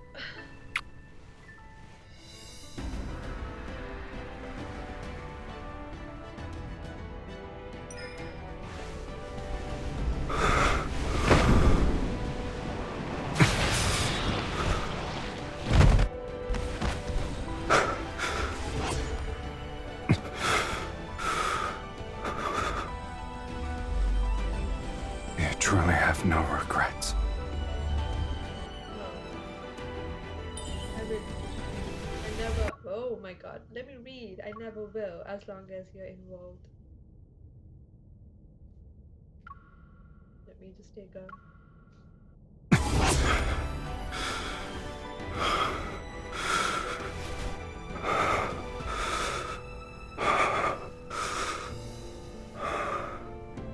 From the moment we're born to when we breathe our last, we shall inevitably walk the same path. It's the greatest blessing for us.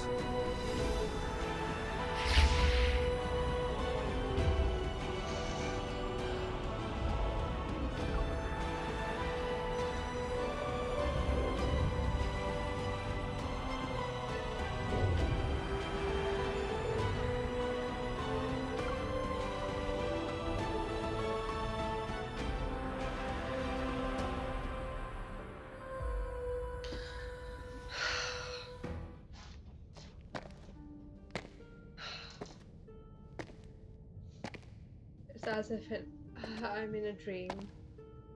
I walk along a path lined with blooming roses.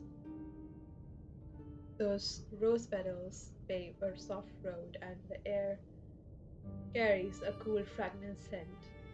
I look down to see a faintly glowing linkage on my wrist. It slowly extends and guides me forward. It connects to a hazy silhouette ahead. It's shrouded in mist. Tall and familiar, it's a figure I've traced in my heart thousands of times. I'm fine. His name circles my throat, yet I'm unable to make a sound. I can only approach him one step at a time. Linkage tightens around my wrist. It reminds me that if I keep moving, I can touch him again. The wind gently disperses the mist, and I cannot read it. And figure etched into my vision comes into focus before I can clearly see him clearly. What should have been this figure transforms into a floating soul fragment. Lonely, it flickers into the mist. It slowly moves as if invisible waves are pushing it. I am fine, okay. Until another glowing fragment reveals itself in the sea of mist. They are one and the same. Two fragments slightly tremble. They flow out of a thin gel of light that connects them to each other. The linkage remains a freshly bloomed rose, and the two souls fragments become glowing petals within it. Touch the first soul fragment.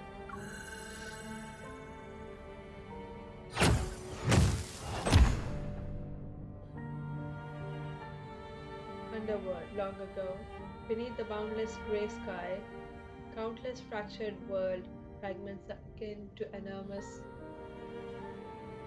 mouths devouring space and time. Silas stands on top of mounts broken bones and red. I cannot read anymore. My mind is misted. Black red mist has entwined her shaft. You lost.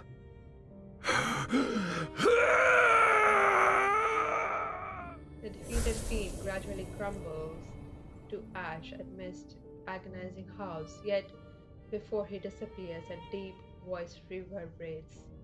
It doesn't matter if you've defeated the fiends here. This place is Fate's graveyard where only incomplete souls can exist. No matter how powerful you are, you're still no different from us. My soul was plundered long ago. I only had the instinct to kill. And you, Sylus, where is the other half of your soul? The other half.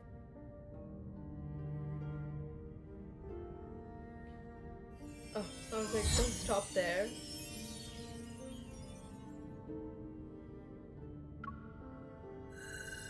Is it her?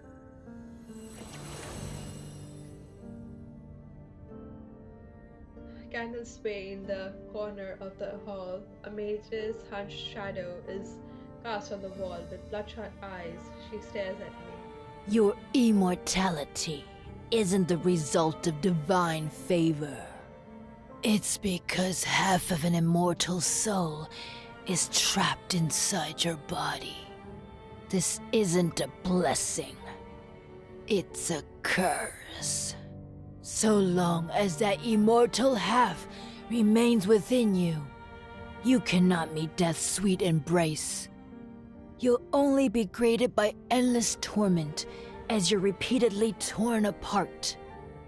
I hold my breath, my body trembling slightly as vague memories unexpectedly resurface. This is my curse. Only I can grant you a true death. I want to cry now.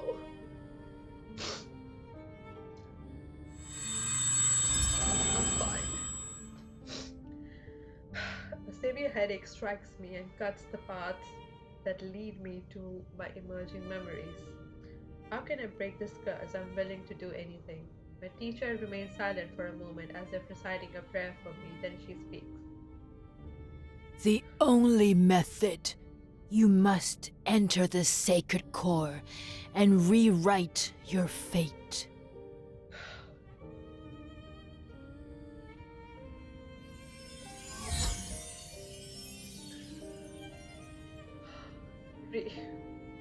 We are reuniting? Oh my god.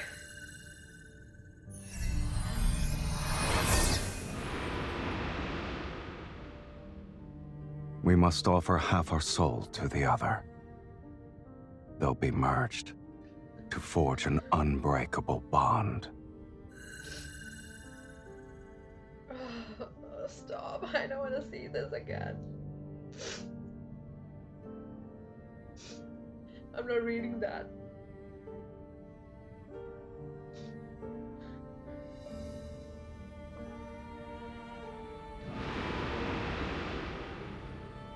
The dragon roar. Oh my god, oh my god, oh my god. I need to remove my glasses. Whew. Once again, I walk this path lined in roses. Yet I'm currently holding a blossoming rose. Few petals are connected as they emanate a golden glow. My body is gradually becoming transparent. Oh my god. Mist before my eyes is gradually dissolving. It reveals an endless darkness, a tunnel leading to a new world. I'm fine. I'm going to leave this world behind. Yes, we are. Oh. I don't want to forget again. You don't need to be afraid of anything.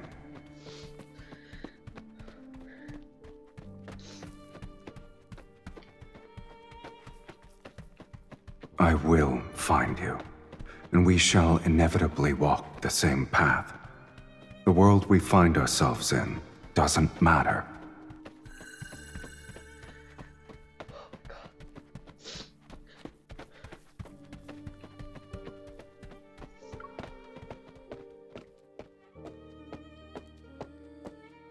Are you willing to let it become your eternal curse?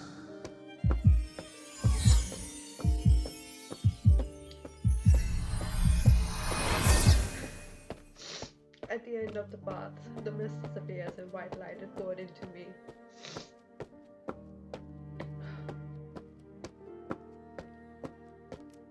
It's just one person running now. Oh my god. I float through time and space is so bright and yet it's so dark. I can feel that fragment's warmth in my heart. What if I forget you again? We meet once more. It doesn't matter. Okay. I will recognize you, and we'll be the same. Two kindred spirits. And then, we'll begin our new life together. I'm not alone. I'm not crying. Not me balladry. Lying on your face. Within my soul, I carry my beloved. Stop. Stop. Oh my god. I have nothing to discuss. This myth wrecked me even more because I was. I'm fine. Reliving the last myth as well together. Too much emotions. I am done. See you next time.